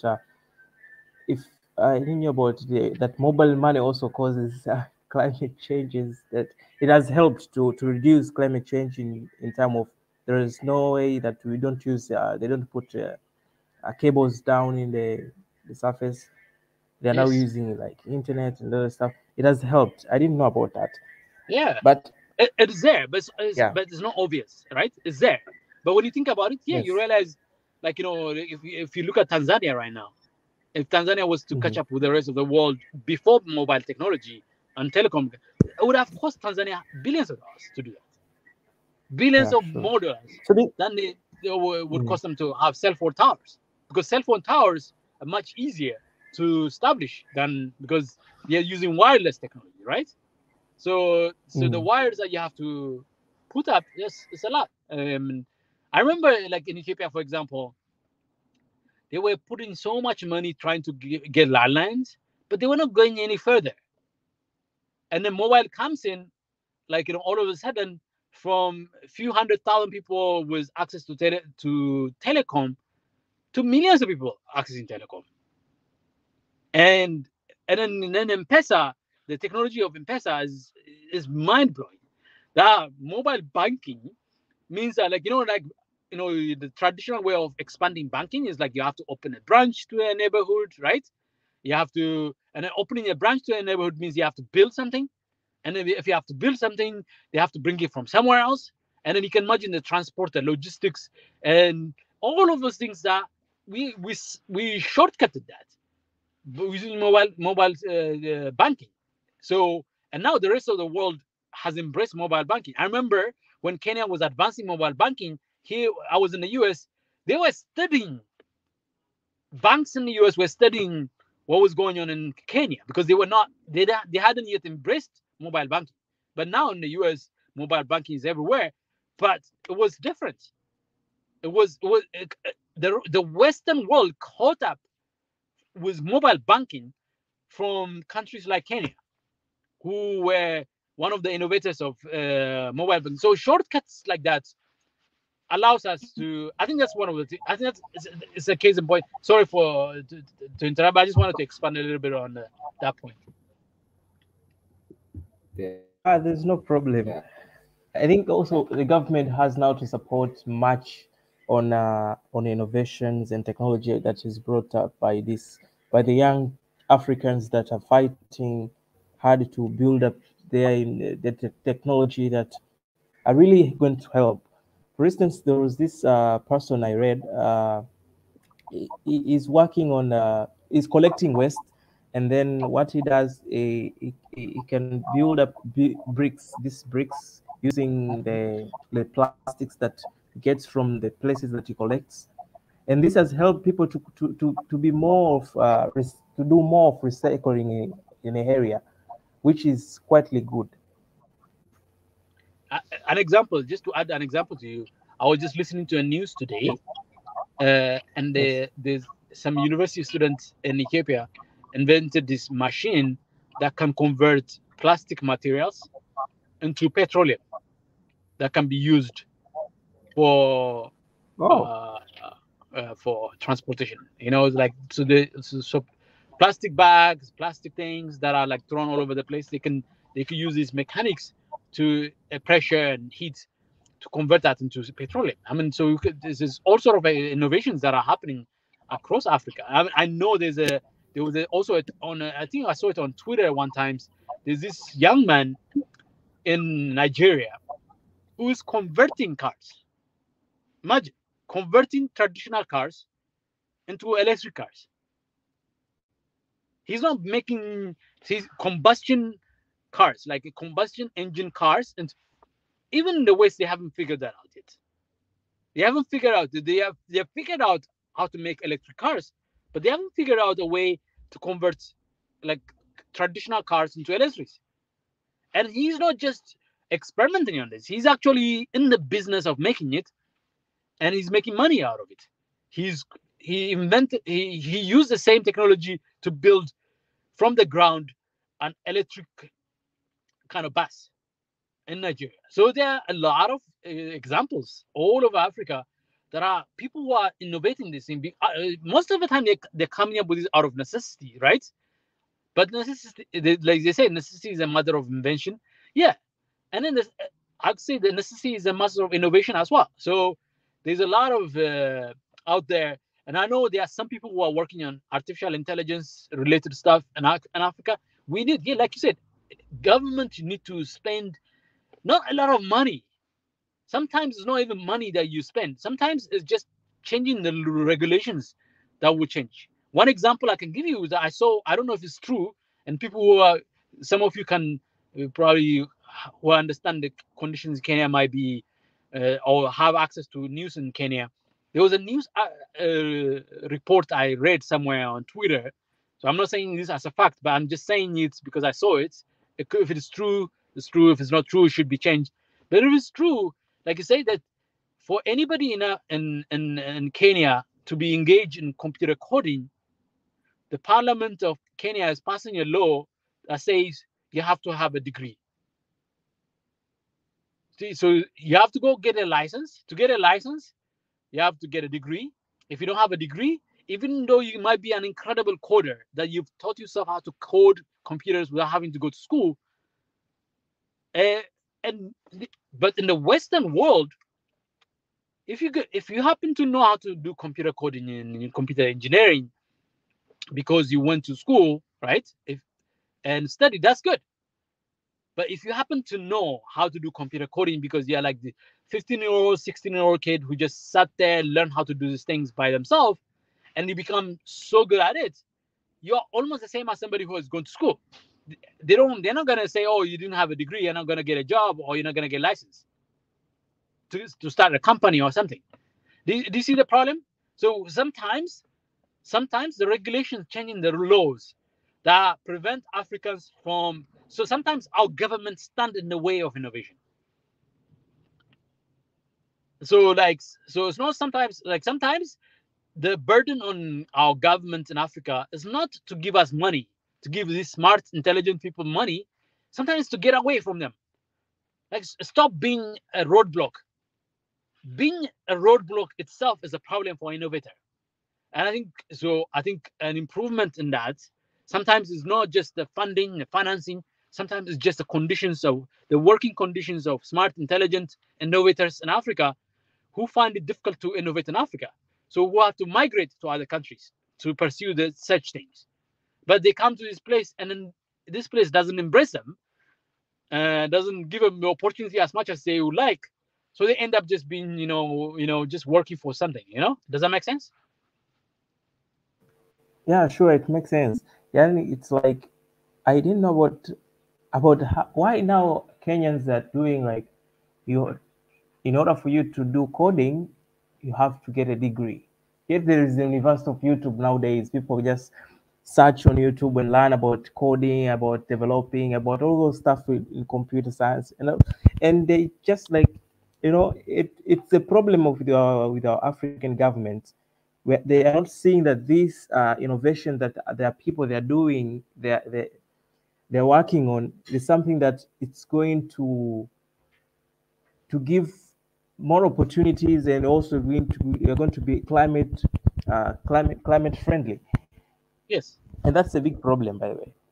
That is a big here in problem. Tanzania, there is also, I saw one day I boarded on the boat, and this boat was not using fuel, was using gas. So I was surprised, like, hey, we got this technology and I didn't know about it.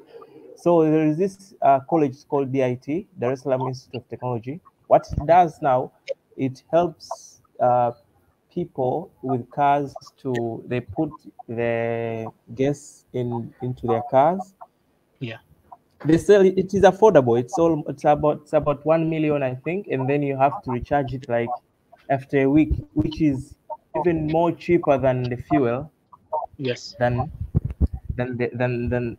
it's more cheaper than the fuel.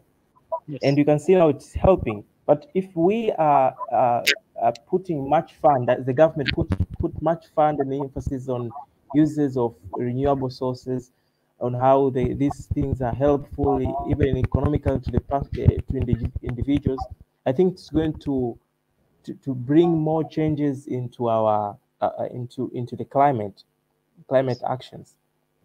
Absolutely. And also when it Absolutely. comes to Go ahead. Sorry. The reason someone here is a radio presenter. It's called Masudi Kipanya. He's also a cartoonist. I think it was 2 months ago. He introduced to us. He introduced to us to electric car. It was only one.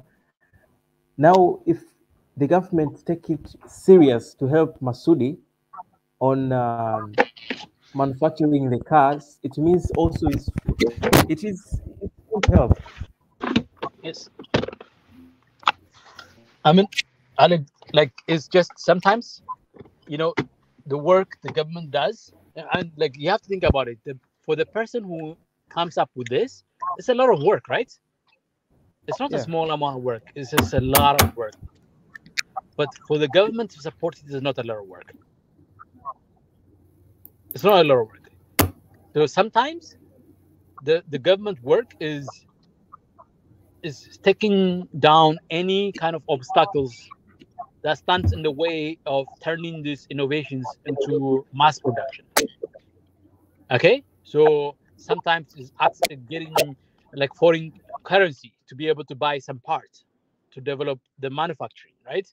Sometimes learning how to putting together the business plan to make this sustainable, right? So financing, like banks and loans, or microfinancing that's out there, right? So like so the work of the government is not that difficult, but the hard part has already been done by these innovators. When somebody comes up with a very smart, intelligent way of improving something, there's a lot of hundreds of hours of work that person has to put in. They have to really deal with the problem solving is not it's not an easy thing. You all know problem solving. It's small problems that you have to solve. It takes a lot of out of you. It takes a lot of your energy, your spirit. It takes a lot of it. But to take that problem that you solve and making it more accessible to others is an easier assignment. And the government's job in that is even easier because they have the ability to organize a lot of things to make this thing happen. So I think part of the African government is that they're so used to running the show. They're so used to being the only one that we rely on as as communities, as countries, that they can't understand when people are independently figuring things out for themselves. So African governments struggle with a 21st century style of thinking that young people have these days. Young people want to do things on their own. They want to learn things on their own, because there's so many ways to learn, right? There's so many ways you can learn something, you can educate yourself. So young people are just out there figuring out how to independently do things, and then governments are still running the show the way they used to run the show 20 years ago, 50 years ago, and so they haven't yet updated to the mindsets and to the character of the generation that they're dealing with. And most Africa is young. We've talked about this in the show and many other shows. Most Africa is 60, they say 60, around 60% of Africa is under the age of 30. So most of Africa is young. 60% of 1.4 billion people, you can figure out how many people are. So, African leaders are still running the show with the imagination of a different time, not in the imagination of now and the future, but the imagination and the experiences or the perspective of the past.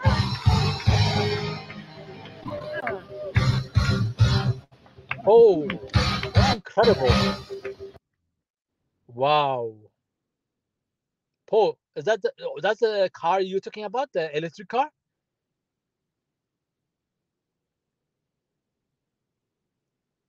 Car now. That's a car. It's called KP. Wow. So one in Nigeria, I know there's a Nigeria one, and I know this is in Tanzania, and I'm sure there's so many other places that are doing innovations like this all over the place, right? But this should be encouraged, right? And then these are like, imagine farmers using this, because a lot of farmers are still using old methods, right, for transportation. So if you use this, it can solve so many problems in Africa.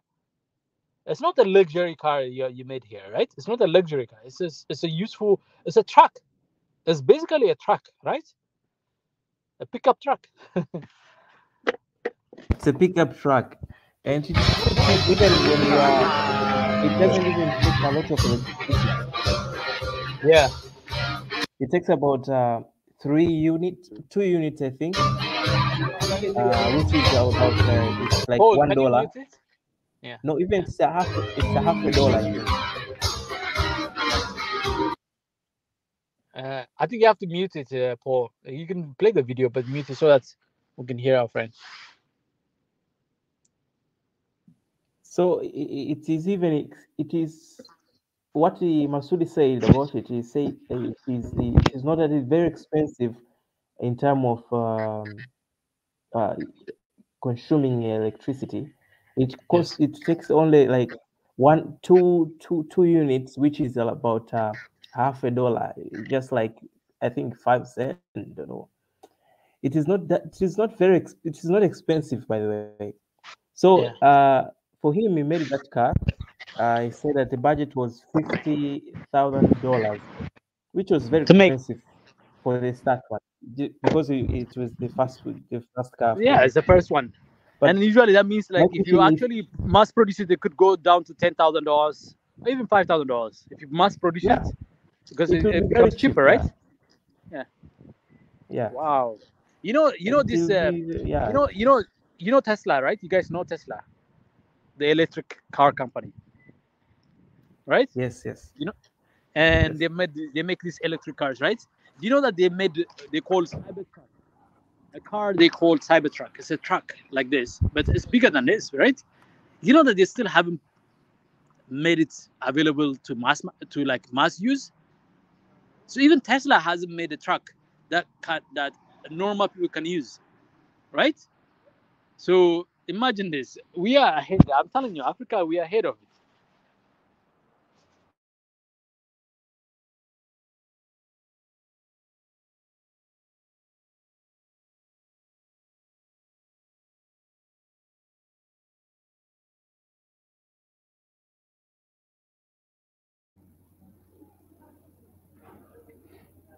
hello. Oh, hello. Uh, I don't know if you heard me about Tesla. Tesla, the truck, they call it Cybertruck.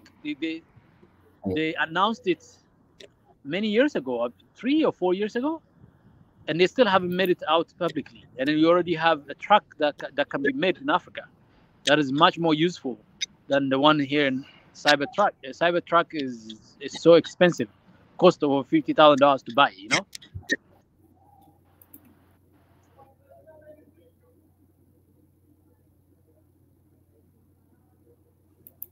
The Tesla very expensive also in terms of like the price. I just want to know about it. Yeah, it's very expensive. It costs about $55,000, I think, to buy. But the thing is, it's not even available in the market. Even though Tesla has announced it, it's still not available in the market. And this is 50,000 they are selling it as mass produced. Okay, so probably the first Tesla would cost $1 million probably. But here, this one, the first truck that you're showing us, cost about $50,000. And so you can imagine over time, the price will go down so low, right? So we are ahead of, like, when it comes to innovation, we are ahead in many ways. We just need people to support. We just need economy and politics, the politics and the economy of Africa to support this, right?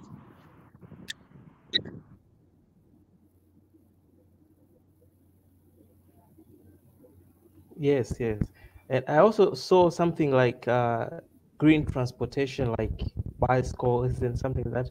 So in some countries, for instance, here in Africa, using bicycle, it looks like you are this person of you don't have they will take you like you are very poor. That's why you're using bike to go to the office, to go to yes, like that. But it is one of the thing that is seen that can help to fight the climate change in terms Actually, of transportation. electrified, chargeable ones are very popular. Where I'm right now in San Francisco, scooters, bikes, all sort of these electric chargeable ones. They are all over the place right now, and so so it's no longer a rich man kind of, or a poor man's kind of transportation. It's also all sort of rich people can use it because they are much more efficient. You can navigate all sort of different roads. I mean, you could develop that for African No, market. Ezra. Hello, Ezra. Yeah, can you hear me? Yes, sorry. I just want to say something. There's Okay. some people here just commenting on Swahili. Okay. Because I thought many people don't know the effect exactly how Yeah. climatic change can affect people Yes. individually. I think we have to explain it real bad and how does climatic change affect people's health. And after there, I'm just saying that because I know there is a lot of people, especially here in Tanzania, they just don't know the exactly what climatic change uh, it is, or how can climatic change affect their life, and how can help or be a part of the being a part of solving the problem of climatic change, because they don't even know how climatic change it is. I think we have to explain to them how does climatic change affect people's health exactly, and from there they'll be just starting to improve or doing some sort of things that they can help them to avoid this thing of climatic change. So I'm just saying some a little word here in Swahili, and then we'll be backing on the issue of how climatic change affects people's health. Yeah, nadhani kwa wanaoendelea kutusikilizia hapo wanaelewa, wanapata ile concept ya kitu ambacho tunakizungumzia, ni namna gani climatic change inavyo affect maisha ya watu, na ni kivipi ambavyo watu tunaweza sisi wenyewe tuka participate moja kwa moja katika ku overcome hizi challenge ambazo zinasababishwa na climatic change. Kwa sababu climatic change swala la hali kubadilika kwa hali ya hewa katika nchi zetu kuna madhara makubwa sana katika nchi zetu hizi ambazo zinaweza kupelekea nchi zetu kushindwa kuendelea. Kwa hiyo ni jukumu la kila mmoja kupambana na kujua umuhimu wa yeye kuzuia kuwepo kwa mabadiliko ya hali ya hewa katika nchi zetu. Naona kuna Africana Swahili TV amezungumza hapa kitu cha msingi sana, kwamba suluhisho la uchafuzi wa anga hewa na tabia nchi katika bara la Afrika ni kuwekeza katika uzalishaji na nishati jadidifu kutoka katika miale ya jua, kutoka katika miale ya juu, kutoka katika miale ya juu, miale ya jua na maji ya maporomoko. Nadhani Msafiri unaweza ukalizungumzia hili nikishamaliza hapa hiki alichokizungumzia, kwamba suluhisho la uchafuzi wa anga hewa na tabia ya nchi katika bara la Afrika ni kuwekeza katika uzalishaji wa nishati jadidifu kutoka katika miale ya jua na maji ya maporomoko. Unaweza hata ukamuelezea brother Ezra ni kitu gani alichokimaanisha hapa, ili tuone je hiki alichokizungumza hapa ni sawa, kwamba nchi za Kiafrika suluhisho la anga hewa na tabia za nchi katika bara la Afrika ni kuwekeza katika uzalishaji wa nishati jadidifu kutoka katika miale ya jua na maji ya maporomoko. Na kabla tujafika huko pia niwakumbushe tu watu kudonate fundraising. Bado tunaendelea kuhimiza watu, kwa sababu Swahili Nation inahitaji hizi ofisi. Kwa hiyo tunahitaji support ya watu. Kuna website hiyo hapo, kuna link ambayo nimeituma iko hapa, unaweza ukaclick hiyo link ukaenda moja kwa moja ukadonate kiasi cha pesa chochote kile ulicho nacho. Na kama unapata tab, labda uko Tanzania unaona njia nyepesi ya kutumia, unaweza kutumia katika M-Pesa, unaweza uka comment hapo, and then au ngoja niweke kabisa namba hapa, namba ya kuweka katika M-Pesa, namba ya kuweka katika M-Pesa hii hapa, namba ya M-Pesa hii hapa, naiweka hapo. So nikimaliza hapa nitazungumza kidogo na how climatic change affects people's health, and then Msafiri utakuja utatuelezea hicho alichokisema connect na hali halisi ya nchi za Kiafrika. So I was just trying to say, how does climatic change affect people's health? Climatic change poses many threats to people's health and well-being among the healthy. That's how it's impacted on the national climatic assessment. If you want there, it shows exactly how does climatic change affect people's health. For instance, atmospheric warming has the potential to increase ground level ozone in many regions, which can cause some multiple disease. I mean, some multiple health issues. You can cite on emphysema and asthmas and worsen lung function, lung function, mapafu. Hayo yote ni vitu ambavyo vinaweza vika affect directly kulingana na mabadiliko ya hali ya hewa yana affect vipi afya ya mtu directly. Ukiangalia hapo nimezungumzia swala la atmospheric warming kwamba iko na potential increase ya global level ozone in many regions.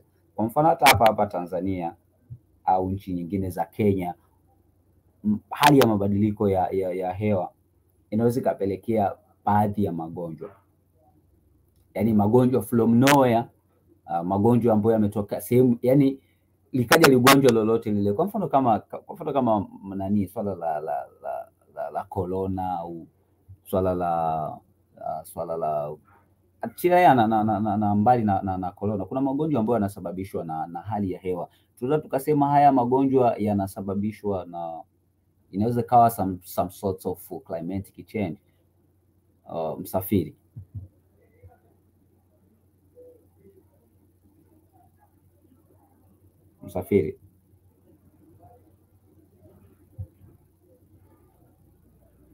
Oh, Ezra, can you hear me? I can hear you. Yeah. So I was just trying to say that there is a lot of disease nowadays have been caused by air pollution. So does some of this disease, can we term them like it has been caused maybe with the issue of climatic change? Yes. Yeah, absolutely. Like from different kind of pollutants to from pollution to the kind of strains, like some kind of strains that are like that cause all sort of disease, from virus strains to bacteria strains that are becoming more resistant because of climate change. Those are issues that are like the health crisis that we face in the world. Diseases were considered to be easier to tackle. Now they are much harder to tackle because of climate change. Those are issues that affects us because of climate change. So yeah, I agree with you. We are more susceptible to viruses, to all sort of contagious elements to that really affect our ability to tackle these issues, these problems, right? So yeah, I agree with you on that one. Okay, thank you. I think now we are running out of the time. So Isabella, can you say anything?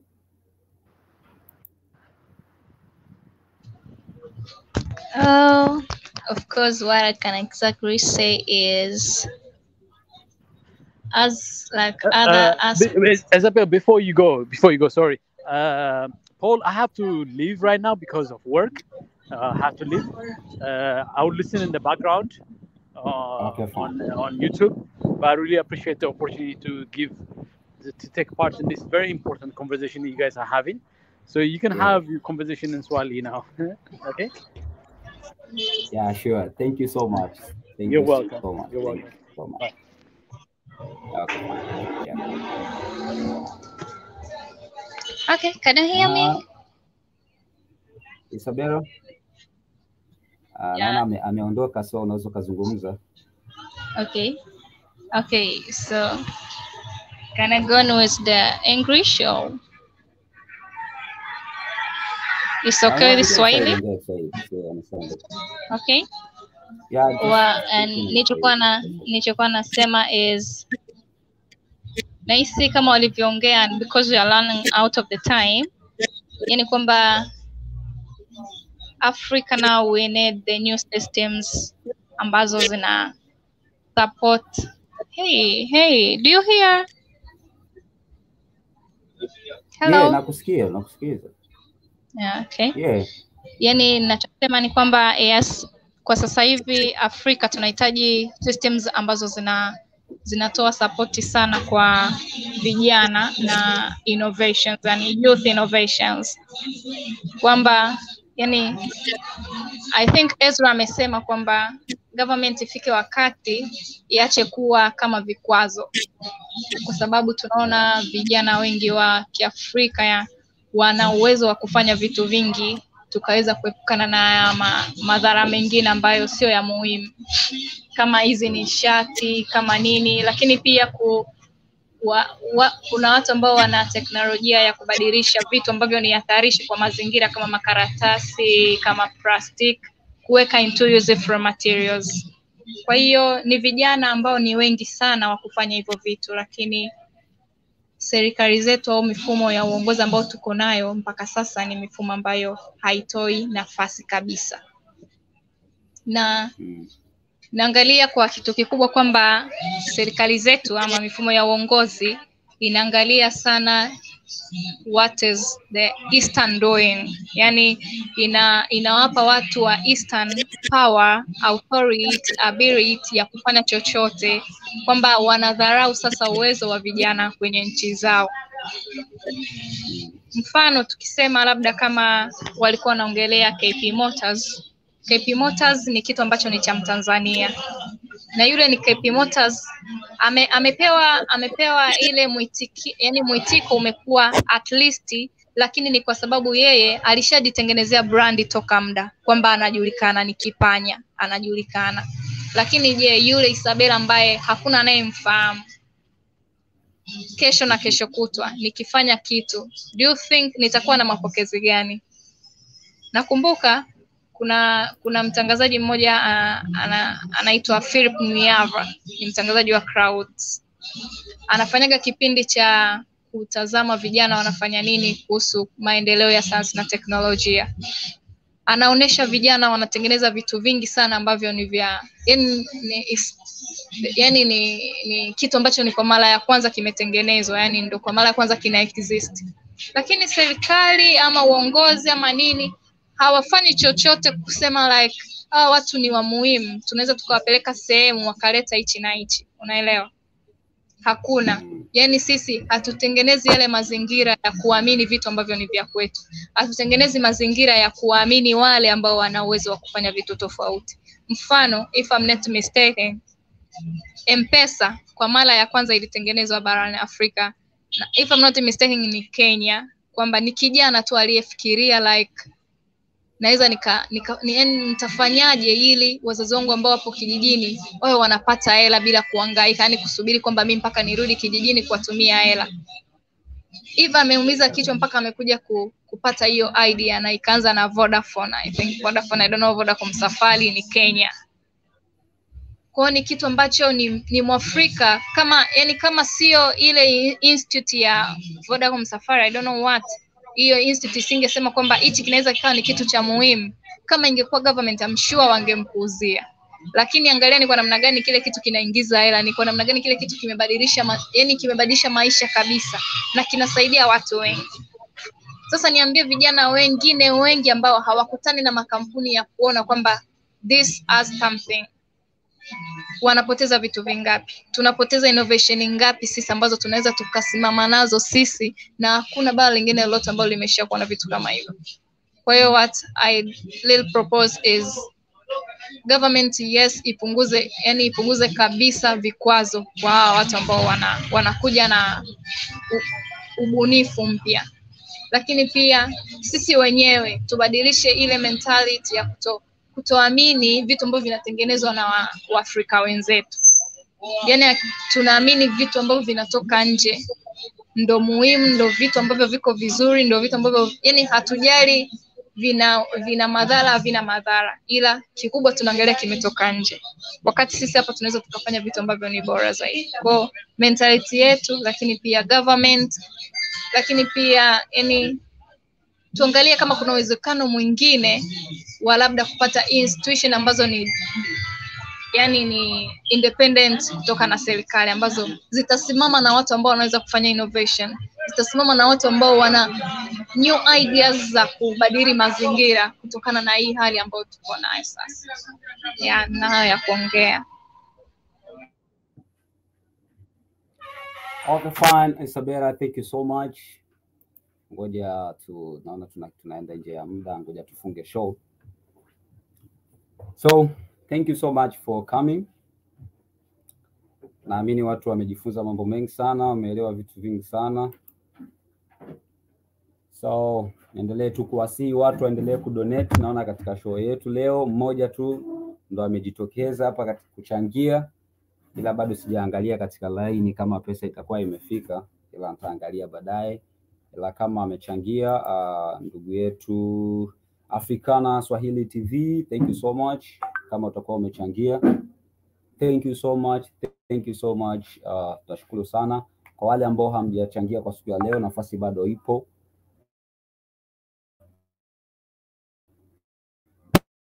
Naendelea kuwasisitiza, naendelea kuwaomba kwamba endelea kuvote. Link nimeshatuma hapo. Link ya kuchangia ipo kwa hapo, na namba ya simu pia iko hapa.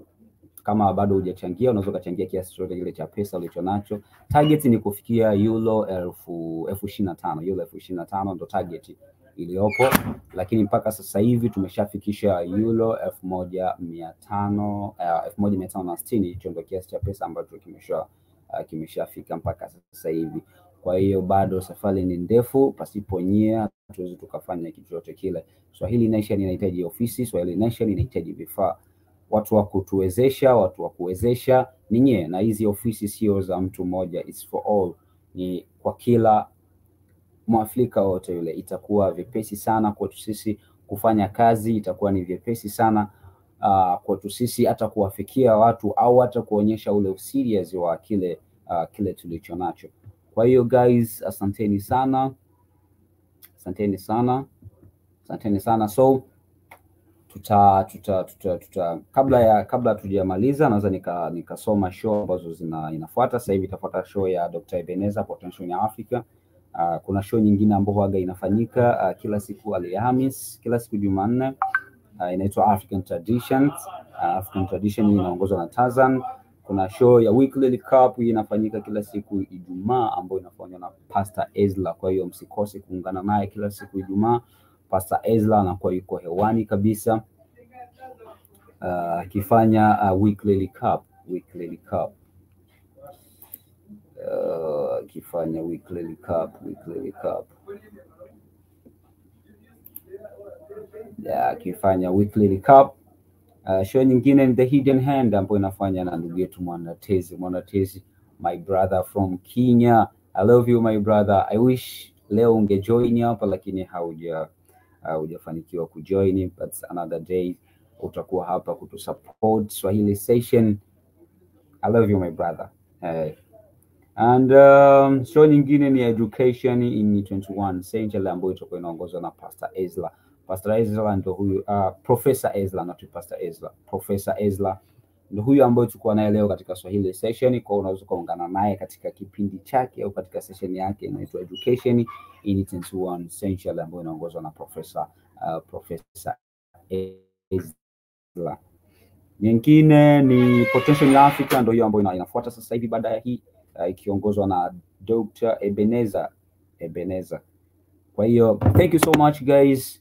Endeleeni kusupport Swahili Nation. Kwa wale ambao ni wageni ambao wameingia kwa siku ya leo, usisahau kusubscribe channel yetu ya Swahili Nation. Usisahau kulike, kucomment video zote, na pia usisahau kutufuatilia katika mitandao yetu ya Instagram. Tunatumia official Swahili Nation, na pia tunatumia Swahili ONEAFRICA official, kitu kama hicho. Jina langu mimi naitwa Paul Justini, na unaweza kunifuata pia katika mtandao wangu wa Instagram, natumia paulJustini_TZ. Tutaenda kumalizia hapa na the word of prayer kutoka kwa Madam Isabella.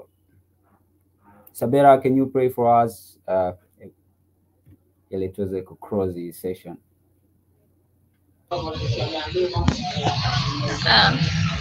Hello, can you hear? Yeah, we can get you. We thank God for all the hours He has given us and everything that we have learned. We pray that it might be manipulative in us and in others. Amen. Amen. Thank you so much. Siku nyingine tena, make sure au tutazungumza. Bye Isabella. So guys, now it's the end of our show. nawakumbusha zaidi na zaidi, jamani, kwenye show yangu hakuna mtu ambaye amerise huku kiasi cha pesa kwenye Swahili Nation and One Africa Finding, but it's okay. Kuna moja naisi atakuwa alinitumia kwenye M-Pesa, Swahili African TV, Swahili.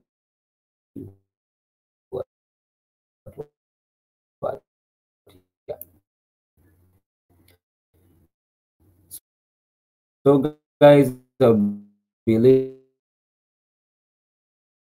you so much.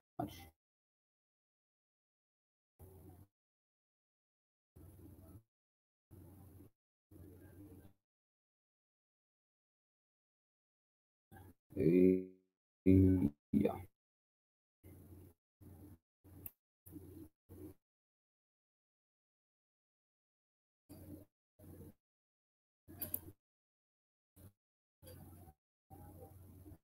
Oh, bye bye. Bye.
Hello, Biggie.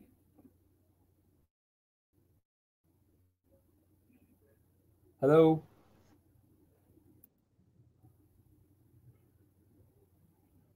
Hello, Biggie. I could not get it connected for some reason. Oh. How you doing today? It's fine. It's fine. I told you. I said I'm going to try to join. No, now you're coming at the end of the show. Yeah, unfortunately, when I got in earlier, I was in the show and nothing happened, and I said, "Let me try it now." Oh. So that's how I got in. Sorry about that. Oh, it's fine. It's fine. It's fine. It's all good. Now we have already closing the show, but it's okay. Thank you for coming in. I think we'll be joining for another time. Yes, definitely will. Yeah, sure. But we can you can say anything for Swahili people,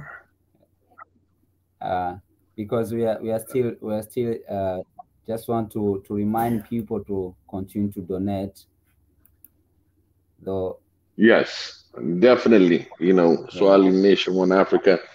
Paul already mentioned all the needs that we have for the new office. So get excited. Keep that in heart, and whatever that you donate is having a presence in the map, in the globe, okay, that we presently pursuing to achieve this milestone. So everything you can possibly donate, we call it $5 for €5 for 25,000. So anything you donate will be great. So far, we are 1,560 in the last 3 days. So let's keep up on donating. I'm pretty sure Those of you already donated, still there's more time if you can really donate to it, because this is something that you have a footprint. Thanks to you, we are able to build this office that Mika needs in order to accomplish all our vision and everything that we want to do within the One Africa. So this is one thing that I would say to all our members and family. Members are already family anyway, so this is what my input is. Sure. Definitely Okay. something that we look for. Yeah, that's good. Okay, fine. And Fine, one thank more thing. One Yeah. more thing that I would like to say, as you know, Paul, we're not just putting our shows in here. We here using our time, effort, collaborating with one another. Yeah. I want to thank you for everything that you support in Swahili Nation, One Africa, because it's a tremendous changes that we make on this platform. And you're doing a fantastic job. I see some of the replay that I listened to. And of course, I have a little bit of issue on my Swahili. I got to make sure that I start personally start learning Swahili, because it's well spoken all across Africa, and I encourage those of you who didn't get, including myself, to learn Swahili. Asante, that's one thing I know.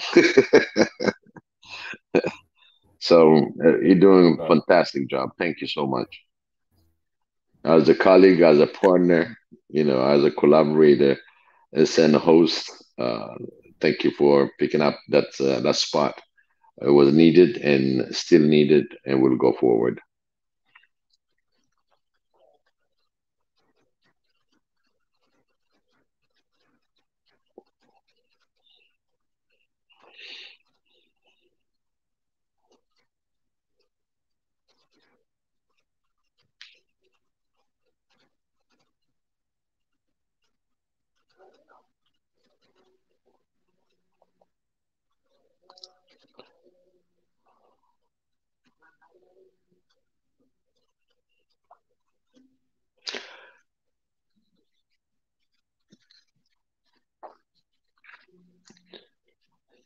Well, Paul, on my side, this is what I have to say. And for all of you that join us, please support our organization. This is your organization. This is your one thing. And we're going to make sure it get realized. And we have a sort of a place to say, hey, we got our own office. So I'll encourage everybody to see it, that office, once it's built, once it's been in action, we'll be proud of it. And Mika is the person that really need the support in making this thing happen, because everything that he does on this mission is for all Africa, for all Africans, for all the diasporas, for everybody. And we'll see action in the coming future. We got a lot of other milestones that we need to achieve. It's not just the office; it's the things that we need from press, from everything, for the website. All that will come true. So I encourage everybody to chip in whatever you can possibly chip in, and let's come to that 25,000 euro, and make sure that after that we'll have even smoother selling, because we'll have production. And thank you again. I really appreciate that. Sorry, Biggie. It's okay. I'll still co-host. So I have to say what I have to say. That's why we need a host. That's why Swahili Nation needs a host, because exactly, someone behind of it controlling everything. This thing yes. can't happen. Yes, it's a broadcast, and again, one more thing that I want to make sure that everybody understands. Even though we do a lot of the voluntary work, a lot of the action that we do, our organization as Swahili Nation, One Africa, it has to be treated just like any Yeah, business. Like any business, it needs funding, it needs the office, it needs everything, just like any other organization. We can yeah, keep it virtual, but virtual is not sufficient because this organization is much bigger than what we started. Because this is not just a YouTuber office or anything else. This is something that Swahili Nation, One Africa, we are action oriented. We want to make exactly. change, and we did our change, and this is where we're at. And going forward, we're going to excel in the vision of One Africa. And we have our vision, we have our milestone to achieve. By the end of the year, we're trying to accomplish 1 million subscribers. And these 1 million subscribers, we need to be connected. Please subscribe, like, and share. It's very important that you share it among your family. And I'm pretty sure if you, as a family member, and you go to your immediate family and explain them what we're trying to achieve, the word of mouth itself, we can achieve a lot more. On Exactly. my family, I'm putting it to everybody. I got my son, my daughters, my aunts, and my cousins, because this is what I want to see. And I explain them what our mission is, and they all in it. So it's just keep Exactly. on pushing.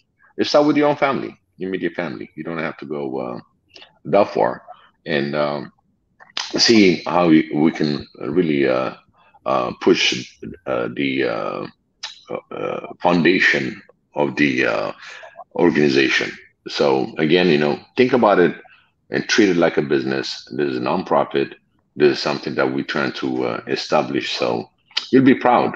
If you put €5 out there, and your legacy will be like, yeah, we put this on, and we make sure that we are in the globe.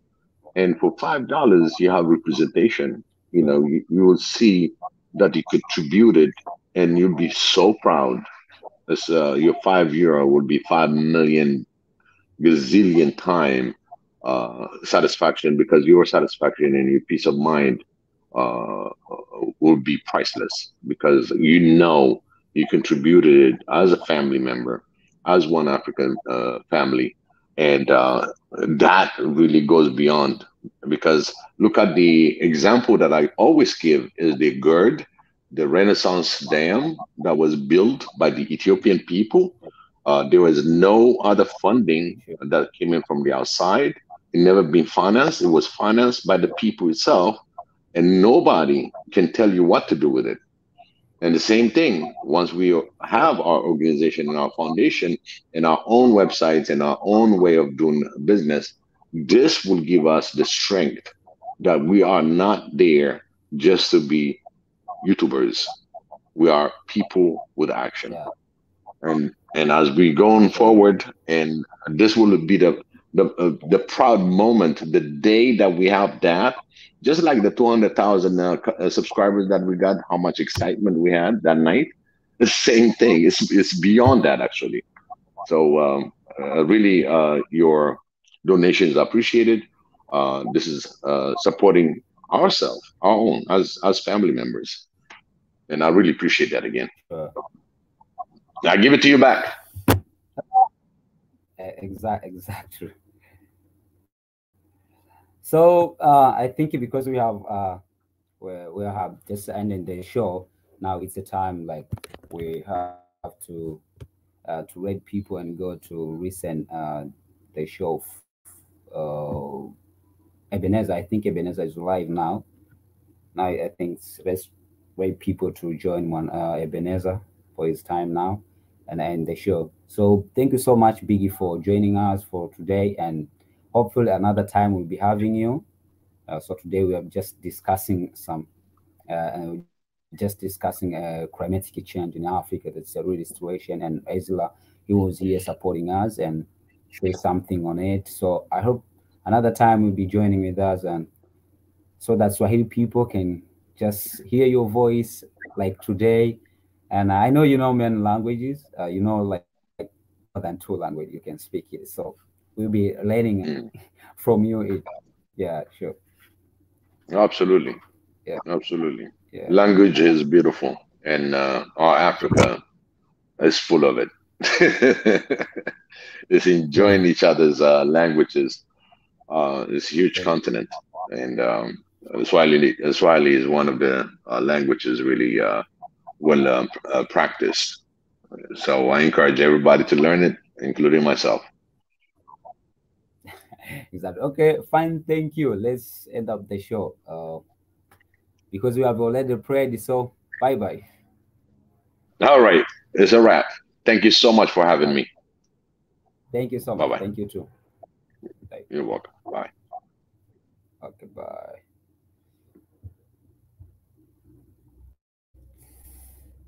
That was Biggie. So thank you, Biggie, for coming in. I hope another time we'll be having you. So let me share this video for a while. But this time I'm gonna have the show. Let me share this video.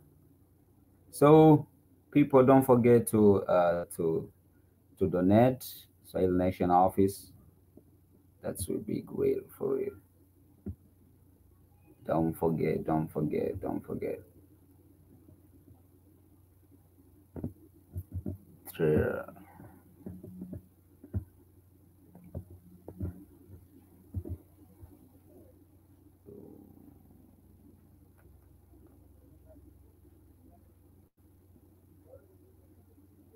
Thank you, thank you, thank you, guys. Thank you, guys.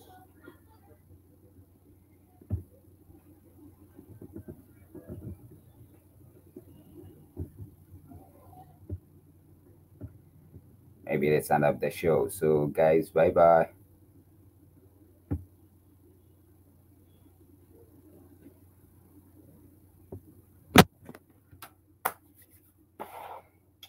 Love you.